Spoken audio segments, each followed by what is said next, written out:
I'm a retired Navajo Ranger. There's a few stories that I have about the famous Skinwalker. I have 31 years in law enforcement. I have worked everything that you can imagine: search and rescue, criminal investigations, and all sorts of crimes. However, some of the calls that I took on the REZ weren't always about stolen trucks or missing people. Now keep in mind, we are separate from the Navajo police, who provide the public safety aspect of the Navajo communities. The Rangers provide enforcement and protection over the resources of the nation, and we are modeled after the National Park Service Rangers. Now, we all heard the stories: people seeing things, weird tracks in the sand, strange lights, and sometimes stories of Yenagloshi. I have actually came across a few people that don't believe in them, but my partner and I were assigned to take every strange report serious, to investigate them like any other crime scene. No matter what they tell you, always treat people with respect, because the moment that they suspect that you don't believe them, no matter how quote-unquote crazy it sounds, they'll just stop talking. I have seen things that I can't explain: tracks 5 feet apart up a 40-degree slope, lights that will completely drain our radios. However, nothing has ever put fear in me like the case that I'm going to tell you about. It started with a man who lived on the edge of the REZ. He called in terrified, saying that he thought he had killed somebody or something. He told me that right after sunset, he heard a noise outside his home. It wasn't loud, but it sounded like an animal was digging through something. When he stepped outside, he saw something moving near a shed that he had built. It was hunched over, moving around in the dirt, and all over the junk that he kept stacked there. At first he thought it was maybe just a stray, or a coyote, so he grabbed a 2x4 and walked towards it. He was planning on scaring it off. He said he was somehow able to sneak up behind it. As it kept digging, its back was rising and falling. When he got close enough to see the coarse patches of fur, it also had gray-white skin cracked like old paint. It looked like a dirty, half-dead stray tearing up his stuff, so he just swung with the 2x4. The first hit connected. This coyote, or dog, knocked into the pile of broken boards and buckets beside it. He couldn't see where he was striking after that. It was a chaotic scene. Dust, dirt, everything bursted into the air with every swing. Objects were falling over. There was a bunch of powder upwards like ash, and he just kept swinging, not knowing if he was hitting the animal or if he was just hitting his own stuff. After a few seconds, he started yelling, "Get out of here," trying to scare it off. By then the whole area was a mess. There was stuff everywhere, and the air around him was dusty. Then, he heard it. A whimper. He said he must have hit it in the leg, dragging itself a few feet away, and in that moment, he swung one more time. The coyote, dog, it fell into the dirt. He was sure that he had killed it, so he dropped the 2x4, wiped the dust off his face, and went back inside to get his wife. They went back out. When they did, the body was gone. No tracks, no blood, just the smell. He then said that maybe it limped away. Had it tricked him? He stood there confused, looking around. She got mad at him, and so they just went back to bed. That night, the man got sick, worse than any flu: vomiting, cramping, diarrhea, fever, and by midnight, he couldn't stand. His wife and his son ended up dragging him into their truck, and they drove almost 100 miles through the dark to reach a medicine man, somebody who they knew would be available at that time. The guy told me that the medicine man took one look at him and said, "You inhaled the bad medicine." I guess before I continue on with the story, I should explain how bad medicine works around skinwalkers. Those who have ever had an encounter with one will know that it's nothing to mess around with. So don't get your hopes up. It's not a how-to. If anything, it's to help you know what to watch out for. This powder, is created and used by those who practice the evil way. Its purpose is to harm, weaken, or kill the intended person on a physical, emotional, and even spiritual level. It's not something that people ever handle, talk about, or even think about it, since it's tied to death, taboos, and evil desires. This powder is said to be connected to death. People say it comes from corpses or graves, even certain animal parts, ash or dirt tied to death, disease, or places with negative energy, like where somebody died. All of this is put together. And the scariest part is that it's not just poison, it's a curse. And it is considered fatal if a medicine man doesn't look into it. Why do you think they say to burn your trash? Don't sweep at night. Don't accept any used items. Bad medicine works by having items that contain your DNA, like hair, nails, clothes, and that's why you need to burn your trash. The medicine man explained that when the man hit that skinwalker, all the dust from its body rose up. This poison, powder, whatever you want to call it, he inhaled the curse, and the medicine man told him that if he had come a few hours later, he would have been dead by the morning. The medicine man ended up singing a few songs. He gave him some water mixed with something else, and the man said that it felt like a knife twisting in his gut had been just pulled out.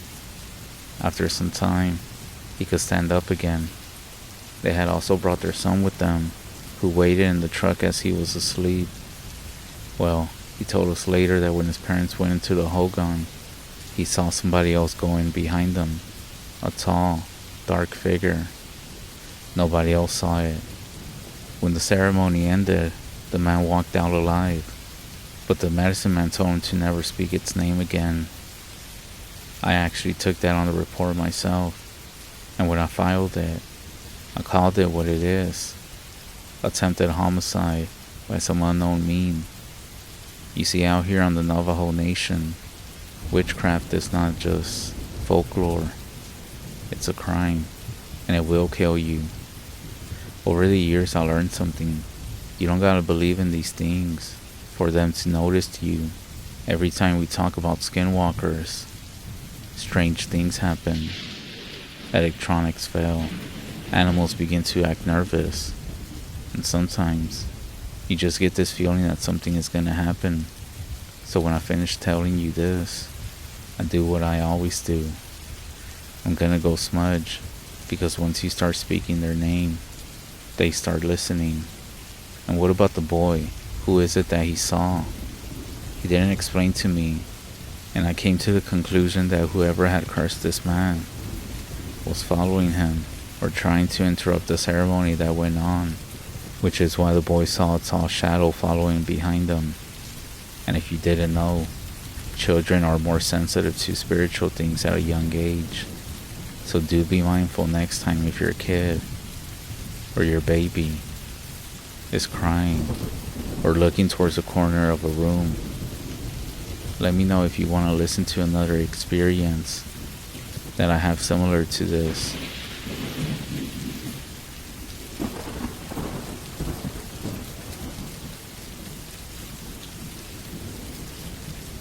I have over 3 decades of service. I am a retired Navajo Ranger. This one you might not think it's about skinwalkers, but I believe it is. And it's not just your typical skinwalker story. I truly think that this person was going to discover something that we shouldn't even talk about. Stuff that you have never heard about. Let me just tell you the whole story. One of these cases came from a small community near Lower Greasewood, Arizona. This call came from a rancher, a white man married to a Navajo woman. He raised horses out there, far from the highway, no neighbors close enough. He told me that night after night, he would see a glowing object, an orb, drift across the sky, and just vanish straight into the side of a mesa. Not over it, but like, into it. At first his wife thought that maybe he had been out in the sun too long, and she didn't believe him. So he bought himself a good camera in Flagstaff, and he started taking pictures. Sure enough, The light was real, a bright orb. After that, even his wife came out to watch. They would sit together out in the front, waiting for it to appear, always the same path, diving straight into a mesa, like if there was an entrance to something. One night, he said he was inside his home when the horses started blowing. If you ever been around horses, you know that sound. Fear. The man grabbed his flashlight and stepped outside. He said the air smelled weird. On the far side of the corral was something. That same object. It was glowing. Orange. He didn't know what it was. And like most of us raised on the land, when you see something strange near your animals, that's your livelihood. You defend them. He had a pellet gun in his hand. For all you young folks, a pellet gun is quiet, it's cheap, and it won't injure any livestock, and it scares off strays including coyotes. That's all he carried. He raised it, took aim, and fired. The sound it made was weird. It was something else. Like if the air had just snapped. The light jolted, shot straight up, and reappeared half a mile away. Then, it was gone. But if you thought this was weird, or creepy, well, from that night on, his ranch was never quiet again. He said he would hear footsteps circling his house. Coyotes could be seen from a distance. Sometimes he said he would hear people talking outside his home. And in the middle of the night, whenever he would go check, nobody was there. His wife called it bad medicine, the one that skinwalkers use on the REZ. So the man called me one morning. His voice was shaking, and he said, "They're here every night. Whatever I shot, whoever these things are communicating with, I shouldn't have." He sounded very nervous. I told him I would be out there as soon as I could. We went out there. We wrote everything down. We took pictures. The whole place. The animals. But nothing we wrote down came close to explaining what was happening. We also found some circles in the dirt. We didn't find any footprints. Nowhere. Inside one of those circles was a small pile of ash. It was warm. No grass. No charcoal. No wood. Just fine gray powder. Like something had been burned without flame. Near the far fence line, we found a cluster of rocks arranged in weird shapes. His wife, she wouldn't go near it. She kept her distance, shaking her head, and she kept saying that it wasn't for us to touch. And the horses, I have seen animals scared before, but not like that. They didn't even want to come near us, and they didn't want to be touched. They didn't want to go near the north end of the corral at all. One of them kept raising its head and blowing, staring at a spot that we couldn't see anything in. Disturbance, unknown, possible ceremony site, signs of something that shouldn't be there. Within a few weeks, he packed up everything that he owned. He sold the ranch and left. Not just out of town, not just off the REZ. He drove all the way to the East Coast. When I asked him why he went so far, I figured if I kept going west, I would just end up right back where it happened. I told a friend later, he would have kept going, but he ended up hitting the ocean. I had worked murders, suicides, and disappearances, but this case was just very creepy. I think whatever he saw that night, he started spending a bunch of energy and time looking at it. I think that he disturbed something, whatever was going on. I'll tell you some secrets and what I think happened. That light, or the lights that he kept seeing, were ghost lights, spirits that evil medicine man and skinwalkers use. And I know you hear it. Where does all this stuff get done? Up in the mesas, in caves, away from people. So if you see something, just leave it alone. The mesas have long memories. And if you ever see a light or something glowing around you, pray that it doesn't notice you.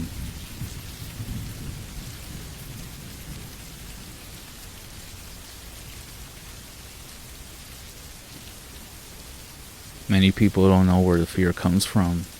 The one that strikes you when you're about to get out of bed for the bathroom or for a drink of water. Both children and adults know this feeling.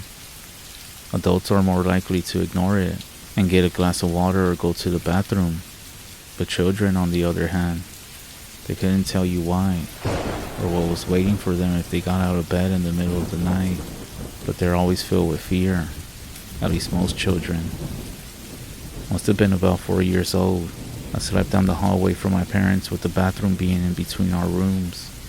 My mom left the hall light on for me, and she would leave my door cracked open as I was scared of the dark and would often wake up to use the bathroom. The one night that she decided to turn off the light was a mistake. I woke up from my sleep with that feeling to use the bathroom. As my eyes opened, I noticed it was really dark. I was used to the light being on, and to see only darkness now sent a chill down my spine. But I really had to use it.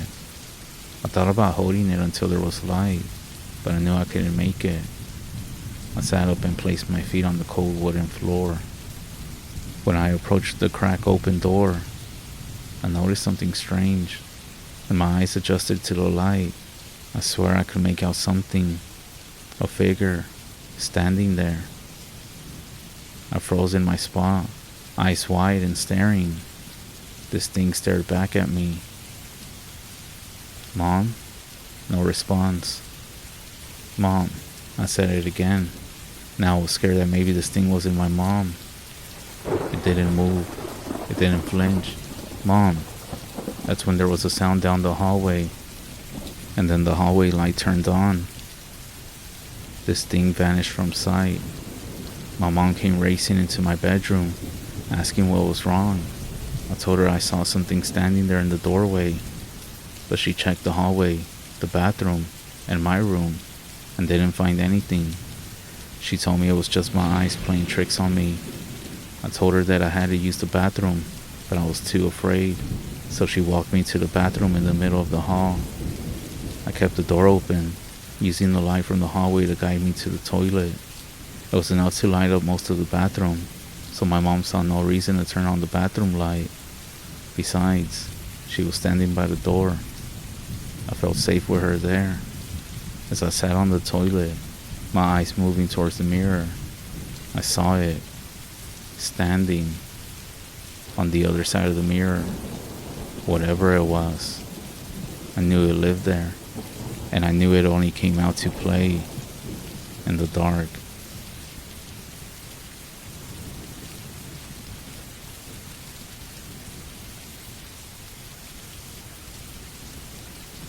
I had a lot of weird things happen to me in my life. Some of them explainable, but still pretty weird, and some of them not so explainable. This story is about my late grandfather in the last few years of his time with our family.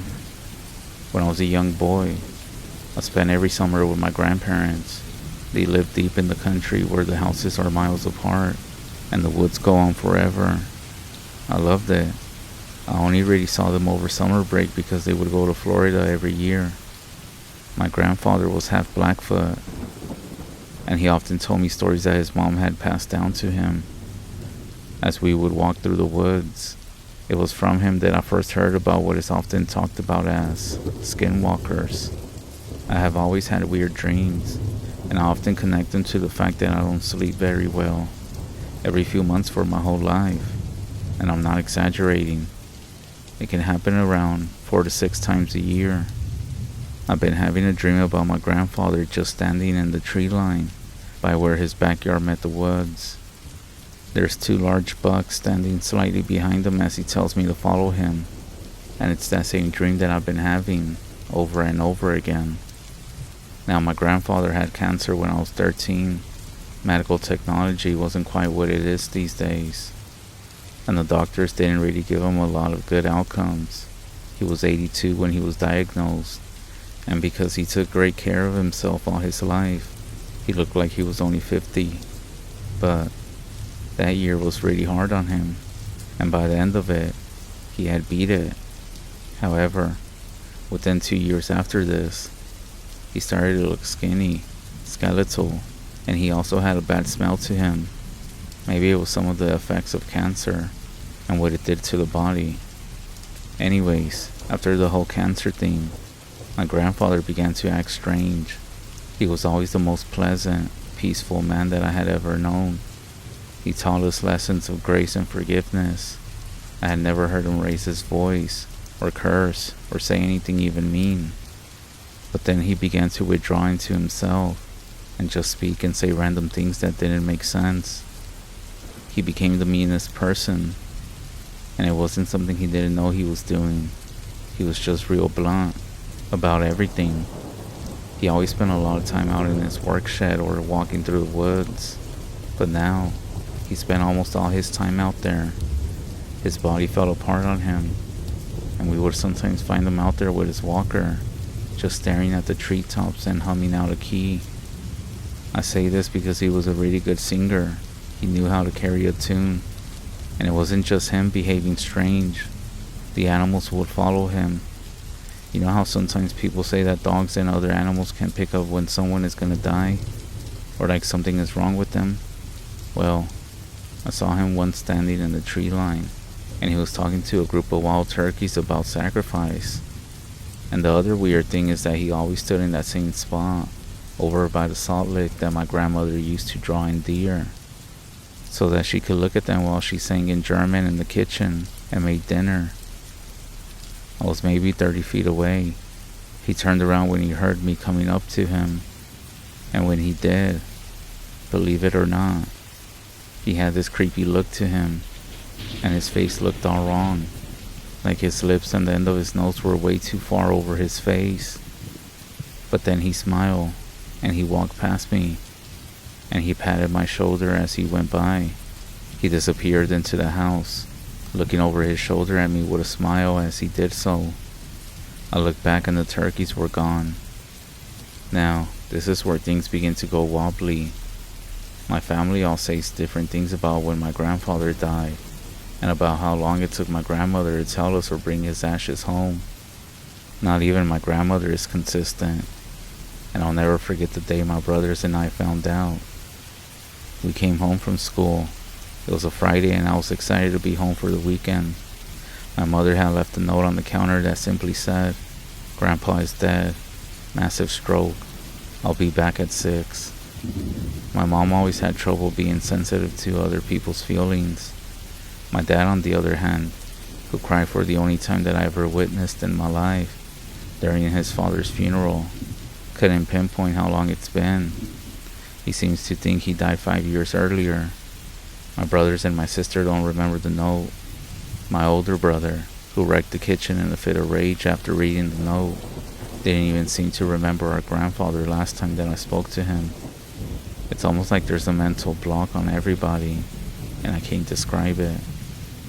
Also, he comes to me in my dreams some nights, just like he's done my entire life, and he tells me to let go as he fades into the trees. Maybe he's been dead all this time. Dreams are pretty significant in my opinion. Never doubt that your subconscious is trying to tell you something. I know that sounds like the end, but it's not. I asked my grandmother about this when the details started to get muddy in everyone's minds. And every time that I mention my grandpa, everyone says different things. So she sat me down with a cup of coffee in her kitchen, and she was trying to tell me something. But then she forgot what we were doing. She seemed to forget that I was there for an hour and acted surprised to see me. Pretty creepy. But then she noticed my coffee and asked if I had been there for long. I told her how long I've been there and that she was about to say something about Grandpa. But then she responded saying that she doesn't remember any of that, and she even made a joke about getting old. So I took her to dinner and figured getting her out of the house would be better. When we got into my car, that's when I spotted a stag in that same spot that my grandfather always stood at. It was staring at me, even as I backed down the long driveway. Another thing that I noticed is that any photos or pictures of him kept disappearing out of our family's pictures and albums. So I stole the last 3 of him from them, and I framed them up in my living room, where I would notice them if somebody took them.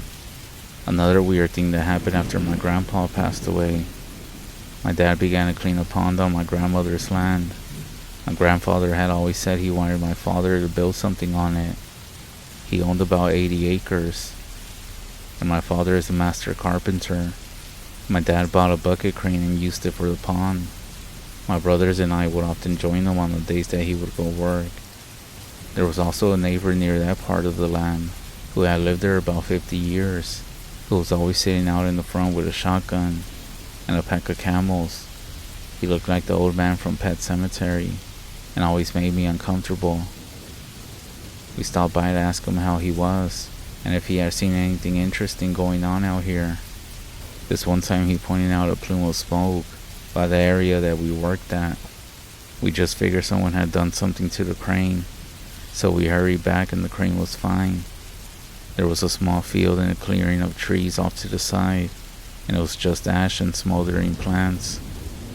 Right in the center there was something white. My older brother and I went to investigate. It was a perfectly intact bleached white skeleton of an 8-point buck. All of this is just so fucking weird. Not that I think this had anything to do with my grandpa, but I say this because it's weird what was going on around here. A bunch of weird things happened after he passed. Now, I know it seems far-fetched, but I have a theory. I think something happened to my grandfather out in the woods one day, and something ended up taking his place. I really hope I'm wrong, and if I'm not, I really hope that the skeleton in that fire was it, that my grandfather somehow took revenge from beyond. My grandmother always says that he's out there in the woods, watching over us and talking to the deer. And to reference something I said earlier about the last time that I saw my grandfather, I had already said a little bit, but I forgot. When I was 13, I was visiting my grandparents in the summertime again. I had been at their house for over 2 weeks. Earlier in the day, I had walked out to the pond with him. He was very quiet for most of the walk, even though it began to be his norm. So I'm not gonna say it was weird. I always been scared of spiders. There was a big spider web across a part of the path, and so I grabbed a stick to get rid of it. My grandfather puts a hand on my wrist, gripping it tightly, and said to me, "Don't destroy it.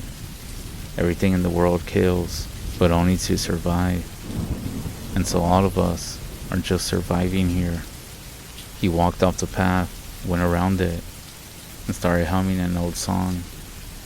I remember the smell, the rotting meat, suddenly happening, and my grandfather stumbled a bit. I asked if he was alright, and he just said it was time for me to go home, and started heading back to the house. I followed. He walked past the front house when I went in, and went over to the tree line. I told my grandmother that I wanted to go home, and as we got in the car, he stood over by the salt lick, with 2 bucks behind him. I thought he was waving, and so I just waved back. He held his hand out like he wanted me to stop leaving, and he gestured for me to come.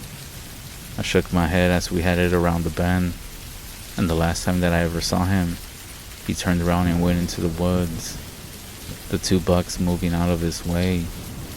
My grandfather was a delivery person back in the 1930s. He joined the Air Force to fight in World War II.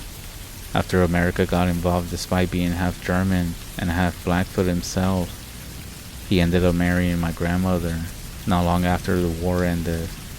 He was very tall, had dark skin, and had gray hair pretty much his entire life. He also loved nature and animals, and he was a spiritualist himself, believing in the power of nature rather than any god. But he never really talked about his beliefs unless you really pressed him. He never yelled or anything at all until those last few years of his life. He did like to drink a little bit and smoke some Camels, which if you caught the guy that I mentioned before, might have just been the local thing to do. I'm not sure. All of his neighbors that I ever met did the same. He quit smoking in the 90s, but then he picked it back up about 10 years later. Just a couple here and there. My grandmother herself was actually from Germany, and lived in Berlin during the war. Only her and one of her 4 brothers survived the war, out of the whole family.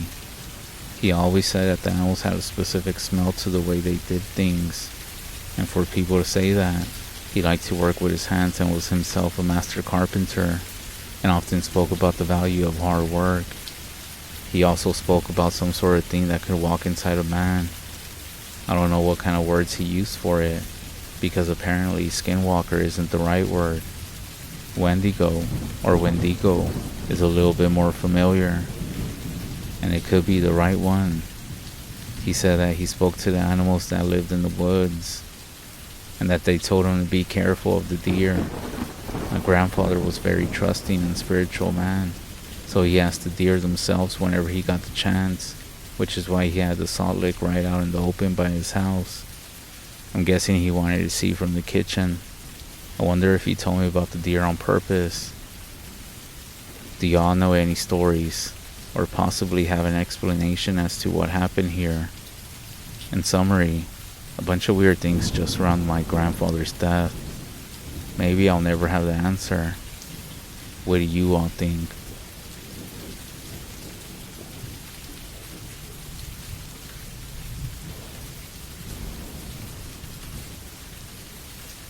Maybe it was a skinwalker, a witch, or an evil spirit. Let me know what you think. I'm from the reservation, and most of you know that we like spending our money at the casino. When I first started working for a casino a few years ago, some people told me about the evil spirits around, and they say that when you leave after clocking out, you should always turn around and tell the spirits to stay, and that they're not allowed to follow you. My first Halloween there, I saw a lot of people dressed up, and you don't think anything of it. It's Halloween, and I'm also running from one building to the other for assistance or calls because I'm a supervisor. So at this casino, you go from one building to the other through this long hallway. One night, as the night is going full blast fun for everyone, I come around the corner, and I almost fucking pass out.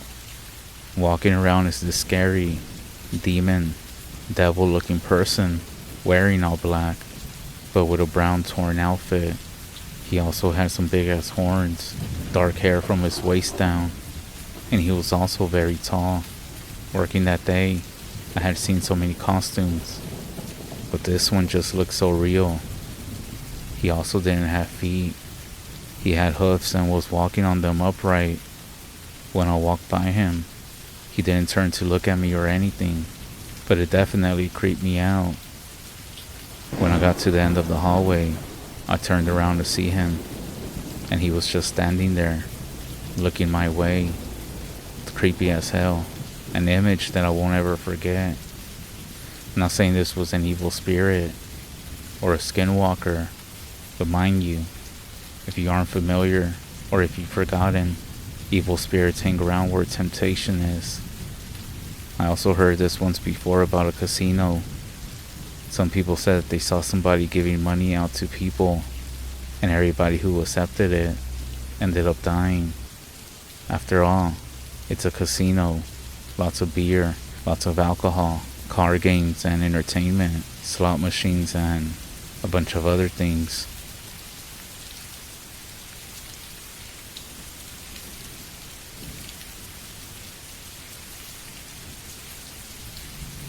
I've been reading the stories about skinwalkers and that horrible smell, like rotting flesh. It makes me think, could it have been a skinwalker? I want to tell you a story. I'm not even sure what to do. Maybe you can help me. It started one day when I was driving home late at night. I had left my friend's party in Gallup, and I drove my truck all the way back to Chinley. I drive my truck everywhere, so I'm really familiar with it. I hadn't driven over any roadkill or hit anything, not even to think that something had died underneath the hood. I keep my windows up, and the door's locked by habit. The next day, I went out to my truck and opened the door, and the most putrid smell hit me so hard that I almost threw up. It was really overpowering. It made me sick right there on the spot. I never smelled anything like that in my life. I went back later, and I opened all the windows and let them stay open for 3 days, and yet the smell wouldn't go away. I ended up buying 4 bottles of Febreze, and I sprayed the inside and underside of the truck until the bottles were empty. I ended up closing the windows again. The next day the smell was worse than ever, so I just let the truck there and I stayed home. 2 full days after I had sprayed the truck, I opened the door and there was no smell. You couldn't even smell any Febreze. It was like the smell had never happened. I've been having the truck for 2 years now. I started thinking that maybe it was some kind of chemical leak in the hose or something, but everything was fine. Even the truck drives fine. I don't know any medicine man around me, so I contacted my dad a few days ago, and he just told me to sage my truck, sage the inside of my home, outside my home, then all around the property as much as I could, and then to also smudge myself. It started raining when I first started, and then it had quit by the time that I was done. And that's about it so far. Nothing else happened. But I guess you just never know. Maybe it was just a dead mouse or something inside my truck. What do you all think? I did forget one thing, now that I'm putting everything together. I did have a bad dream a few days ago, but I think it's from the anxiety of trying to figure out what's been going on.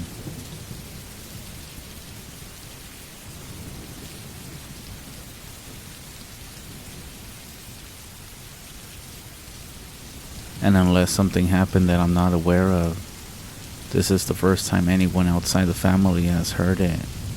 It happened on the Navajo REZ in Arizona. That's where my father's family lived.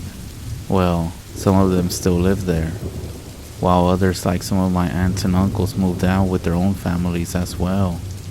They moved outside the REZ. We eventually moved to a nearby town as well, also outside the REZ. Now, why did we move out? Well, if you didn't know, some parts of the Navajo REZ are almost like dry deserts. At the home that we were staying in the early 90s, which was Grandma's house, there was no running water, nor electricity, no phone service, and everything was miles away. My grandparents raised sheep and took care of the land. Life was simple back then. However, as the years came by, so would the droughts and crops would dry up. The water pumps in the ground would stop working, and sometimes the whole day was basically spent getting water for all of us and for animals from other communities miles away. As my grandparents got old, they could no longer manage the task of taking care of livestock and hauling water and a few other things. All her children, including my dad, would take turns hauling water from nearby communities and helping with the livestock. With this came arguments and discussions among the siblings about whose turn it was to get water or to take care of the animals. Everything started one day when nobody went to go get water on a super hot day. I forgot the exact details, but the arguments had reached the point where everyone thought someone else would do it. That day, nobody went, and so my grandpa decided to go get the water himself. On his way back home, the trailer he was pulling veered off the road and he got into a wreck. And, well, he didn't make it. This caused a rift in the family, with siblings pointing fingers and blaming each other for his death. This tragedy created a whole bunch of issues between families for many years. It was hard for all of us. We were super close. I would even have dreams of my grandpa dying, and it was pretty bad that I started having nightmares, and sometimes I couldn't even sleep. Arguments and fights between siblings happened. Well, from my dad's side, that is. Everybody pointing fingers to each other, or maybe it was because they all felt guilty, and that caused everybody to drift apart. Some of them even blamed my poor grandma for not taking sides. Everyone thought they were right, and some of them felt betrayed when she didn't support them, to the point where some of my aunts and uncles stopped coming around at all. Because of this, I barely saw her, and from what I know, she would spend so much time alone. She refused to go with her children or visit them, not because she held anything against them, but because she didn't want anyone to think she was showing favoritism. Instead, she preferred that people visit her if they wanted to spend time with her. She refused to go with her children and chose to spend the weekends and even social gatherings by herself. I suppose none of her children could be at peace knowing that their mom was alone. My dad, at least, suffered in silence here and there, and it seemed like he was the one closest to my grandma, as he is the one who communicated the most with her. But you know how family arguments go. After years, everyone comes back around acting like nothing happened. They lose meaning, but the lost time and the impact they had can't be recovered, and we all know the memories still linger there. Anyways, I remember it was Thursday morning. Christmas was approaching, which we actually don't really celebrate.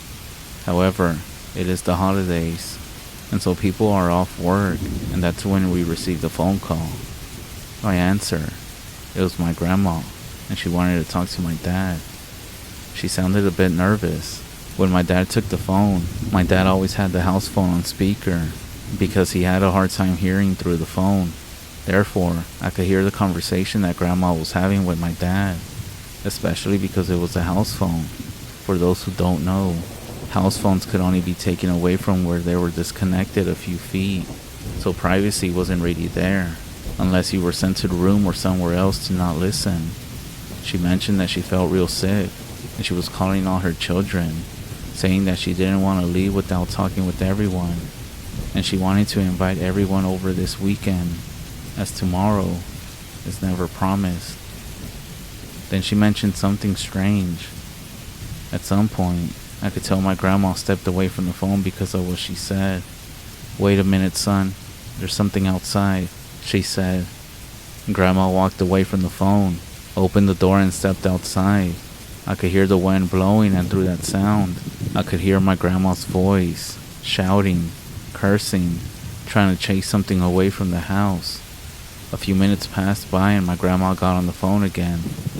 "Sorry, son, that damn dog is back, but no worries, I took care of it." This was even more strange, because I know my grandma loved every dog. The 4 that she had were strays when she found them abandoned on the street. She was the most affectionate person we knew when it came to dogs, so it was weird. "What dog is that?" my dad said. "One of those dogs that's been lurking around the home for days. But don't worry, I'm gonna stay outside to keep an eye on it, in case it comes back, and I'll call you back soon." My dad couldn't respond before she hung up. He then went out to the car to talk to my mom. They only talked in the car when they argued, trying to keep us from listening to their fights. Did work, but we still worry whenever they didn't. This time, however, it was different. When they finished, my dad went straight to his room. My mom then came to the phone and made a phone call. I couldn't tell who she was talking to or what she was talking about because she was more quiet than my dad. She then hanged up the phone and looked at me and said, "We're gonna spend this coming weekend with your grandma." For me, it was surprising but very good news. I saw my grandma less and less each year and felt less connected to her. The idea of spending a weekend with her, for the first time since I could remember, filled me with happiness. My mom then went into the room with my dad, and they talked for a few minutes. I could tell something serious was going on, and just like that, she came out and told me to start packing because they were going to send me with my cousin to Grandma's place first thing tomorrow. She explained that Grandma was sick, and it wasn't good for her to be alone. Apparently, they had already talked to my uncles and aunts to find out who all was going, and everyone, including my cousin Alex, was going. I then asked why we're not all going, and she explained that work would complicate things. I know we had a stationery store, and she would manage everything. On those days, we sold a lot of gift wrap and Christmas decor. It was our best time of the year, so therefore, they were going to send me and my cousin tomorrow, and the rest of the family was going to join us Saturday morning. The next morning, we had everything ready. None of us had ever gone to Grandma's house by public transport, but we were able to find a place without struggling too much. The street was just as we remember. It felt like time hadn't passed there. I can't explain how happy I was to see Grandma again, not in passing like before, or at a funeral. We saw her, We hugged each other. She cooked for us, and she told us stories. It was just like before, back to simple times, where the only worries were about the sheep and the land. That evening, we all sat down for dinner, sharing a meal that Grandma had cooked for us. The table was filled with traditional Navajo dishes, and as we ate, the room was filled with jokes and remembering when we were younger. I felt like in that moment we were all together, and that's all that mattered. Soon, it got dark, and the wind started blowing really bad. We were all sitting around the table when the dog started barking. But it wasn't the normal barking of a dog. It was the kind of bark that means someone or something is nearby. If you have any dogs, you know exactly what I mean. This one sounded like something was around. That's when my cousin Alex peeked out the window and stayed quiet for a few seconds before coming back to us. He looked pale, almost like he had seen a ghost. "There's a dog trying to get in through the back garden door, isn't there?" Grandma said. Grandma had a small garden in the back of her home, which is why there was a door leading to that area. That's when Alex said, "There's a dog standing out in the distance." That's when Grandma then grabbed a machete and walked towards the door. She then told us, "Stay inside and don't come out no matter what you hear. This isn't a normal dog, it's something else. It's been coming around here for a few days, and I try to scare it off, but it just comes back. I seen its eyes, and I know it's not just here for food. It's here for something else. Something it wants from me. I need to show it that it's not welcome here." She went to open the door and we all stood at the doorway. Grandma then struck the door twice, trying to scare the dog away, but it didn't seem to be scared at all. She started walking towards it, and as soon as Grandma took like 4 steps, it looked at her, then at us, and then it calmly turned and walked towards the hills, as if nothing happened. Grandma still kept shouting curses at it. However, the way the dog was looking at us, it's hard to explain, but it felt evil, like it didn't care about anything. We slowly retreated back into the house, the night closing in around us. Grandma's expression was one of deep concern, but she tried to reassure us. "We'll be fine," she said, even though her eyes were saying another thing. "Hey Grandma," I said, "that's not a dog. It has to be something else. How is it that it's been around for days, and you haven't called the police or Dad to come and help you?" Grandma then stayed silent for a moment. Her eyes reflected sadness, but also a sense of relief. "They wouldn't believe me. Y'all's parents will think that I just want them to come as an excuse. If anything, an excuse to just see you all. It's better this way, just like they said before," she said. There was a moment of silence, obviously not knowing what to say, as we're not familiar with the conversations that our parents have with Grandma.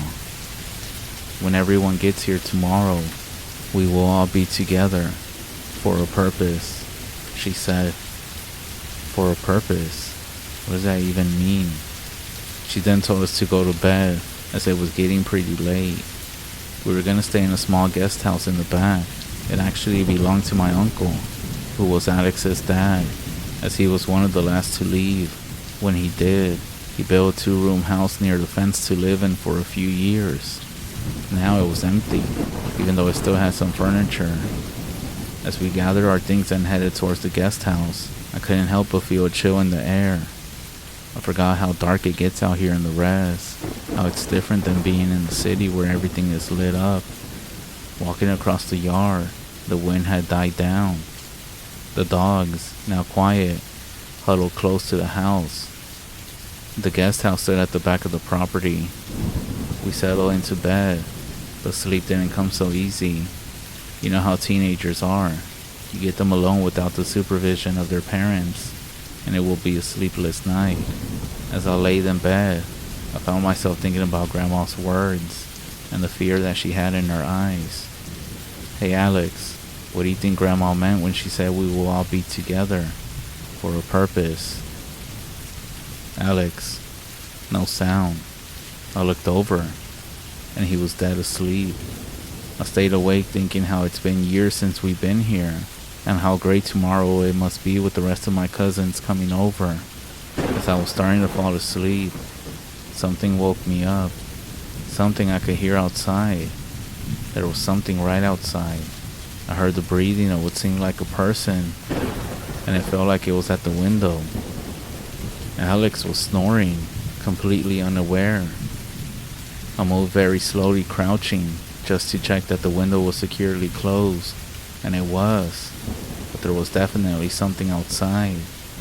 I left the room and went into the other room, which faced my grandma's house. I peeked out to see if everything was alright, especially to see if the dogs were there, because they weren't barking. I looked out and saw one of the dogs sound asleep by the door of my grandma's house. The light was on, and I could see it very clear. Then, something else caught my attention. A few meters away at the back of the house, standing in front of my grandma's window, was something. A dog standing on two legs, peering through the window. It was almost the size of a tall person. And then, it turned its head to look towards me. I got really scared and ran back to the room where my cousin was sleeping. I woke up Alex alarmed, and I told him that the dog was back, and it was trying to get into our grandma's house. That's when he told me to go back to sleep, and that I was most likely just seeing things. But that's when we heard the breathing. I knew whatever this thing was now right outside of the guest house. I motioned for Alex to get up quietly. We put on our jackets and sneakers over our PJs and stood by the door. I told him we were going to run to Grandma's house, to not look back, to look straight at the door, and to just keep running. We counted to 3 and did it.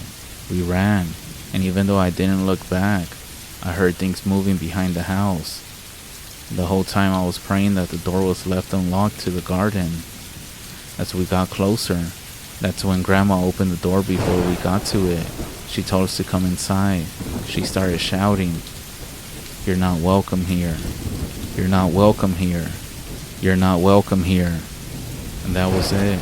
She closed the door, but there were no phone calls made to the police or to our parents.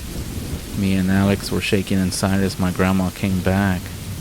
She gathered around the living room, and trembling I said, "Grandma, what was that?" She looked at me and Alex. "That was Yenagloshi. I know you all been seeing him in your dreams, and it's after the family."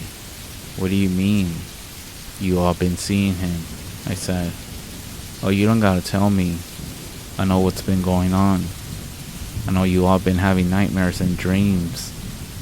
Well, they are real. These things are happening. And I can tell you, you both aren't the only ones.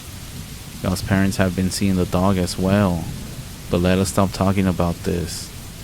With that, she burned some cedar around us and said, "Creator will be with us tonight. Get some sleep. We're all gonna stay here in the living room." The next morning when I woke up, my parents were already there, as were Alex's parents, and more uncles and aunts kept arriving. It was December 23rd, but it felt like Christmas. I guess this is what Christmas feels like. I didn't understand it fully, but everyone was acting as if they were getting ready for some sort of party. The uncles were cooking outside, and the aunts were inside cooking as well. Everyone else was playing outside, and Grandma was just standing watching everybody. Even my Uncle Max arrived, with his impressive dog, very obedient. After greeting everyone, he quickly went towards the hills with his dog. As I said, I'm not sure if this was the first time that all families had gathered together, or maybe it was just because it felt really awkward. At least between us, siblings didn't feel that way. We were outside playing the whole time. Towards the afternoon, that's when one of my older cousins decided to talk to us. "Do you know why we're all here?" he asked. Without waiting for a response, he started talking. "It's because of something that happened with our family, and a skinwalker. It's all tied to what happened with Grandpa and the dog. There's been a curse on the family." As soon as he said this, it sent chills down my spine. a man accused of being a skinwalker had cursed our family. Grandpa had confronted this man, believing that he was responsible for the strange occurrences and misfortunes that were surrounding our family. In a fit of rage, Grandpa beat him. He left a permanent mark on the man's face. As my cousin was telling us this, I could actually see fear in his eyes. He continued, Grandma believes that all tragedies and strange events, including the accident that took Grandpa's life, are connected to this curse. But there's more to it. The Skinwalker cursed Grandpa specifically around water, knowing how vital it was for all of us. He said that the family would always struggle with water, either having too little or too much, and it would be the source of all of our greatest issues. Grandpa's accident was just the beginning. That's when my uncle called out to him, and he left us there. Alex then looked at me and said, "What do you think about that?" I'm not sure, but I know Grandma was right. Aside from the dreams of my grandpa dying, and those horrible dreams that I have, there was always a dog in the dream as well. It was always out in the fields just standing, looking at us, looking at me, watching my grandpa in that car accident. Alex then looked at me and said, "Man, I'm not sure, but I'm definitely gonna ask my parents when we get back home." As the night went on, all the adults got everyone together, and they asked us to come close because they had something important to say. That's when my dad spoke. "We've been planning a ceremony for some time now," he began. "It was under the recommendation of Grandma and some of the elders that I talked to. The medicine man is on his way." We all listened, and my dad explained how the ceremony is to cleanse our family and to restore peace. Everyone started looking at one another. I'm pretty sure that not everybody knew that a ceremony was going to take place. He then told all of us to sit near the fire and to just wait. The fire was crackling in the center of the circle that we had formed. That's when a man whom I didn't recognize got there. His face was painted, and he was wearing old traditional native clothing. I knew this was the medicine man who was going to perform the ceremony. But he wasn't alone. There was another man beside him. He was also dressed in traditional clothing. He was carrying a large drum. The medicine man greeted Grandma first, talking to her in Navajo. She nodded. The medicine man then turned to look at us, and with his hands, he motioned for us to gather closer around the fire. I'm not going to mention the whole ceremony itself, as some parts I will leave out as told by the medicine man that we shouldn't speak about. He then laid out a few different objects on the ground: a feather, a small bundle of herbs, a container of water, several stones, and a beautiful tobacco pipe, and a drum. He then started chanting softly. We watched in silence as the crackling of the fire and his soft murmurs of his chants the only sounds in the night. The medicine man then sprinkled herbs into the flames, and a fragrant smoke began to rise, swirling around us. He dipped the feather into the bowl of water and began walking around the circle, waving it around our bodies in a cleansing motion.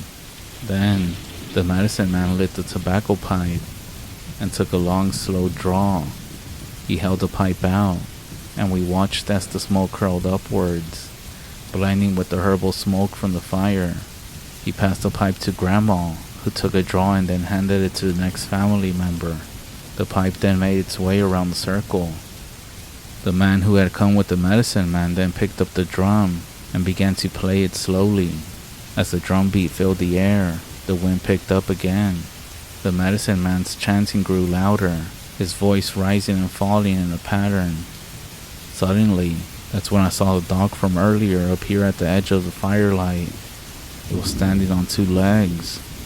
Its eyes were glowing. It began to circle around us.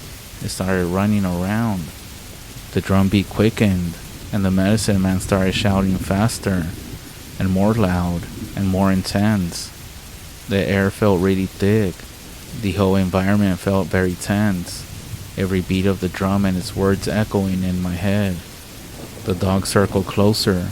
It started moving slower, and the medicine man's voice rose in a crescendo, and the drum beats became a rapid, heart-pounding rhythm.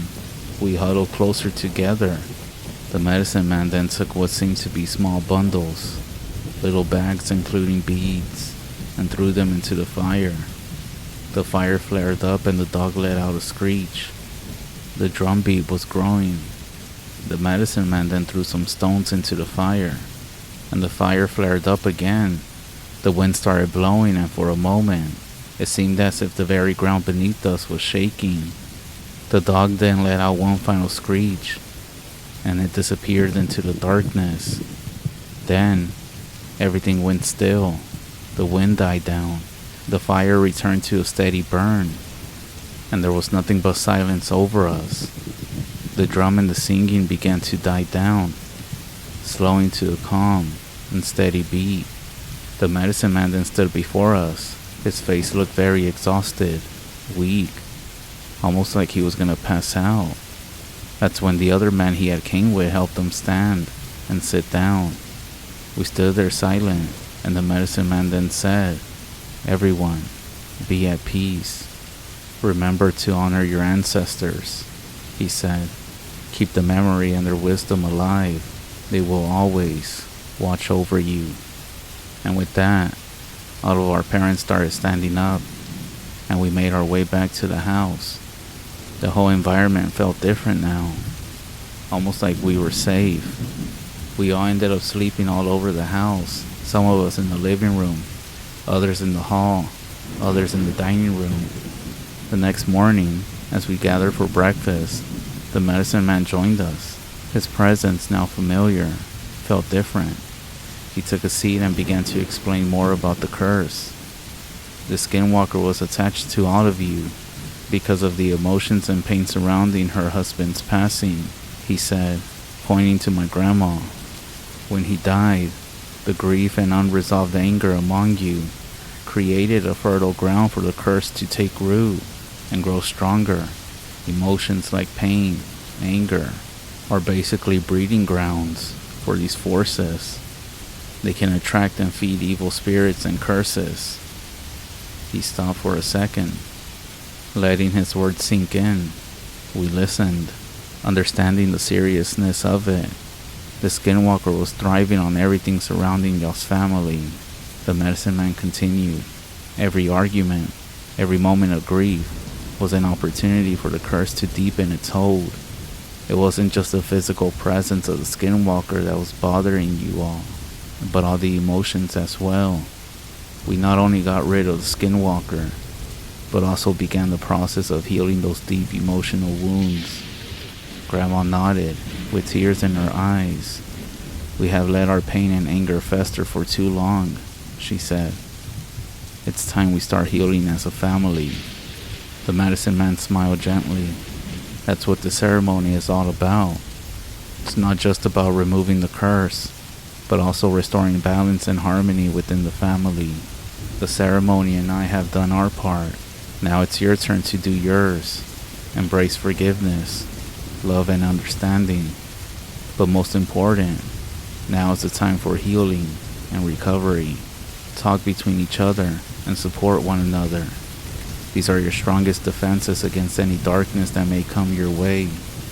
We spent the rest of the morning talking and sharing stories about Grandpa, remembering all the good times and the lessons he had taught us. The air was filled with a sense of hope and renewal. It felt like we were truly a family again. As the day went on, we all took part in cleaning up and putting things back in order. The medicine man stayed with us for the day, guiding us in small rituals and teaching us how to keep our hearts and home protected. After that, we all took turns visiting Grandma. I believe she was never alone again.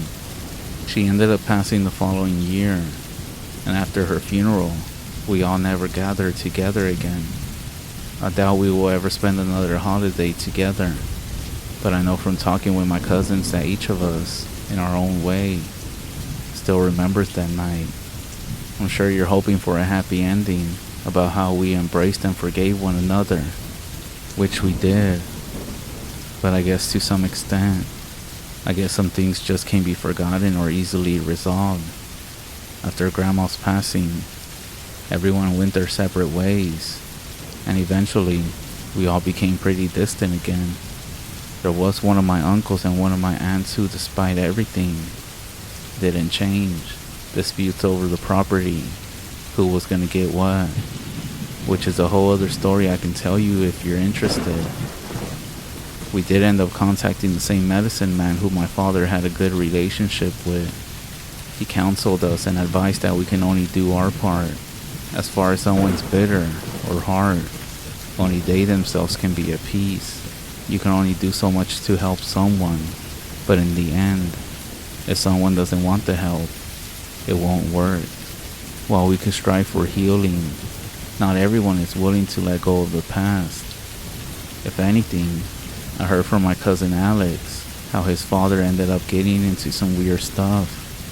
He started bringing strange men into their house to perform some ceremonies, but this was different from the medicine man that we had known. He would disappear for days and began hanging all sorts of weird things around the house. It was pretty sad to hear. Eventually, Alex's parents divorced and they separated. As far as my aunt, I'm not sure about her. We didn't hear anything from her. They simply faded from our lives, and I often wonder what became of her. But the reality is that the path to healing is ongoing, and while the curse was lifted, the journey to peace and understanding is a personal one for each member of our family. Thank you for listening.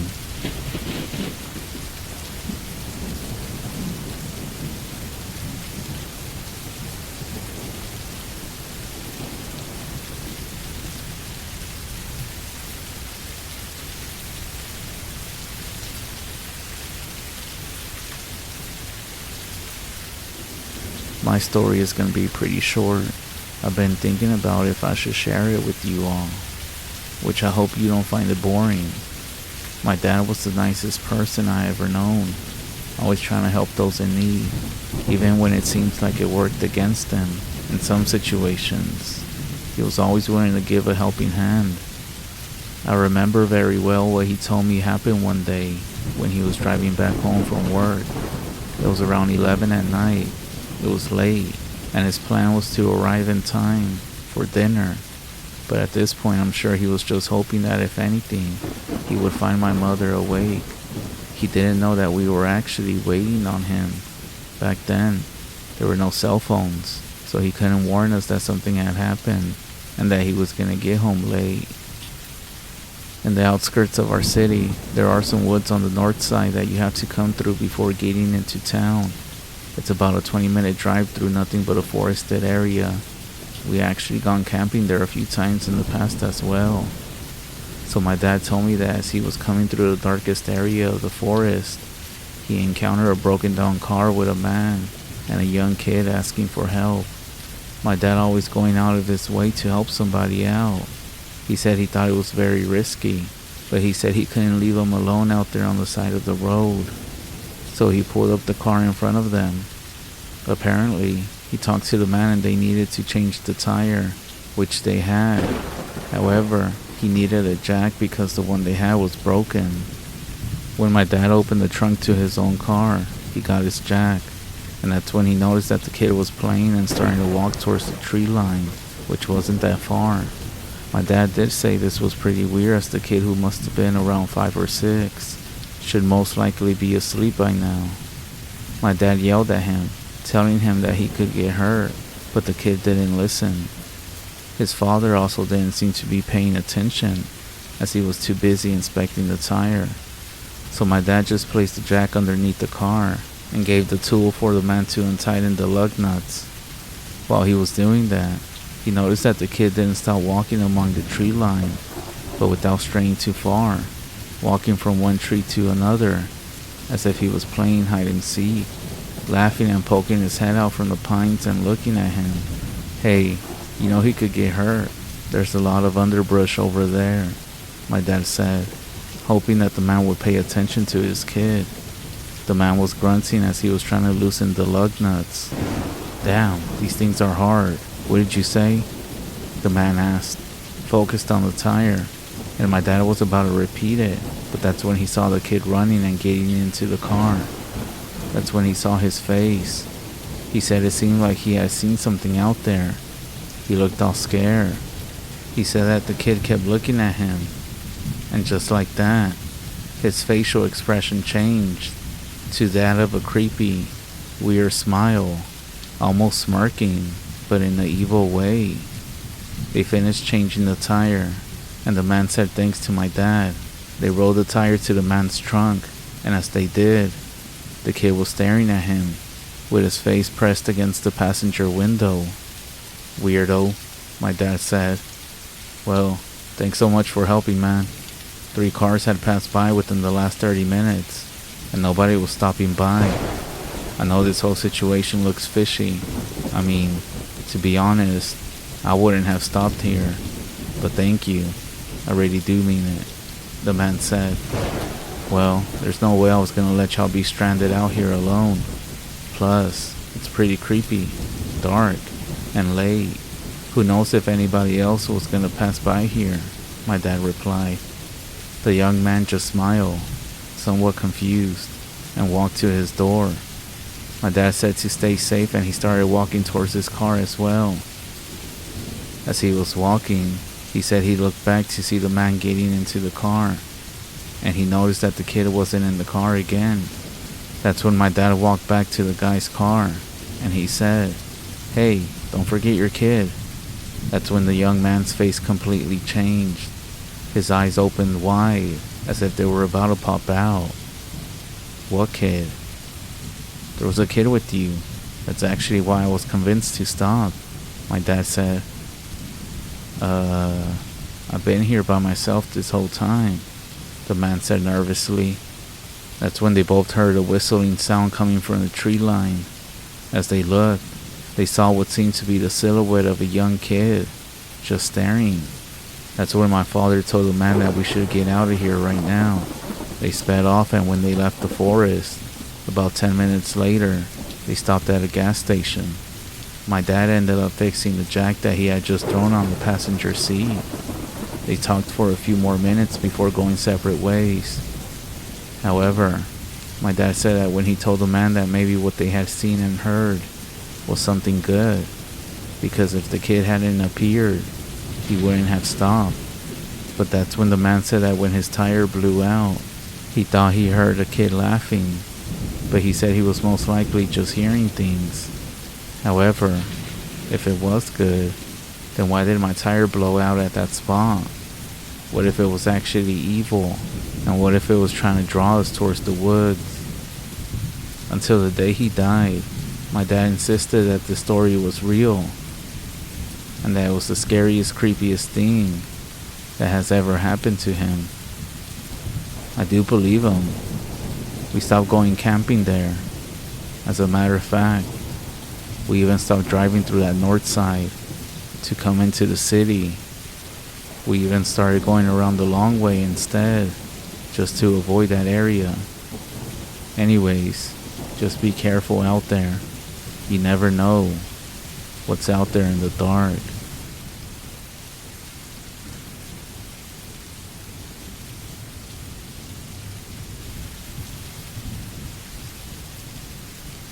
It's been about 30 years, but they are still listening. They're around us. When I was young, I remember my aunt would burn tobacco, and my grandma said that her father would burn a fire using old rags. One of my tribes used angelica root to burn, but I see many people have forgotten our old ways and use sage and others. An elder of a neighboring tribe told me to hang pepperwood leaves by the doorways, as they are always trying to find a way in. If you're listening to my story, I'm giving you this wisdom so that you can smudge afterwards. Not to water down the effect, but because of what I'm actually going to share with you can cause you harm, as they're always listening. Use a feather or at least your hand. Never blow, and you could be adding negative to the smoke. Make sure you open a window so that any negative things and spirits can leave. Smudge yourself good before you go around the house, telling the spirits to leave because they don't belong here. Last, very important, always put the ashes back onto the land. Not to go too much into detail, but you're giving back to the land what you took. It's actually quite disrespectful to just throw it away in the garbage. I lost a cousin to suicide because he couldn't deal with the visitation of evil things. He was a great guy who had a lot of livestock that he cared for. I went to school with him. He was funny and caring. One time, I was riding a horse that was green broke, and it fell and rolled over me. I didn't know he was behind me, but as it happened, he was right there beside me and made sure I was okay. He helped me a lot, especially with handling horses. So I would see him riding his horse in the distance, rounding up his livestock. Little did I know he was having issues. The first incident was when he borrowed his dad's truck and didn't come home like he was supposed to. As he was trying to sneak home by turning off the headlights, he was negotiating a turn which required lights. When he turned them on, he said there were several skinwalkers standing on the side of the road waiting for him. He said he just gunned it home, and they started running after him. He jumped out of the truck and ran inside. Several times he said he was riding his horse and going across the arroyo, which was deep and wide, and they were always there waiting for him. He started drinking heavy because he couldn't deal with it. His parents became Christian and they told him to pray. He tried, but nothing happened. It seemed like he was getting desperate and trying to find a solution from his cousins, but they didn't have any resources or didn't know how to help him. This was in the late 70s, and at that time, nobody really understood depression. They were also drinking heavy because of depression as well. I was just a kid, and since he was older, I thought he was okay. I myself was in a very depressed state due to neglect and drinking at a very early age. For several years, he was at the stage where he started staying in Gallup, walking the streets. He kept selling his livestock until he only had a few left. He would tell my parents how he was just getting visited by skinwalkers. He must have been in his late 20s when he took his life. My grandma said the skinwalkers were looking at him every night. They didn't believe him until the night he shot himself with a rifle. The next day, his mother and father looked under his window and saw a milk crate and several animal tracks leading to the arroyo, turning into human tracks. After he died, the family, not his parents, talked about how it must have been someone who was jealous of him and might have put a curse on him. They believed that the skinwalkers that were after him were hired from other people, feeding off his fear. Unlike typical American stories where skinwalkers are shown as flesh-eating monsters, they are said to live off invoking fear and are actually hired to curse individuals. This, combined with him being open because of depression, created a torment that he couldn't escape from. The tragic end was the result of those fears and the weight of his depression. When the family looked around the area where he had taken his life, they found a small bag that included some weird beads and items that belonged to him, including pieces of his shirt. The only thing that we found out that his parents did mention is that he was having nightmares of where he would wake up and be surrounded by individuals who were covering their faces. However, there was one who wasn't covered, and he said his face was demonic. So a few things I want to say. I didn't really grow up knowing about my roots or my culture. Everything I learned has been from Creator, the land, and other Dinya family members, sharing their stories and wisdom. My parents didn't really teach me that much, as they ended up becoming Christian just like my cousin's parents. But now that I have grown, I would like to help you if you are listening. In the Navajo culture, we know that these things are real. Depression is real, but so are the tricksters. They simply don't just leave forever. The nightmares that he was having were not just simply dreams. We believe and know that when you have dreams like this, it means those skinwalkers were actually around you while you slept. If you dream of being attacked, this means sickness is coming for you.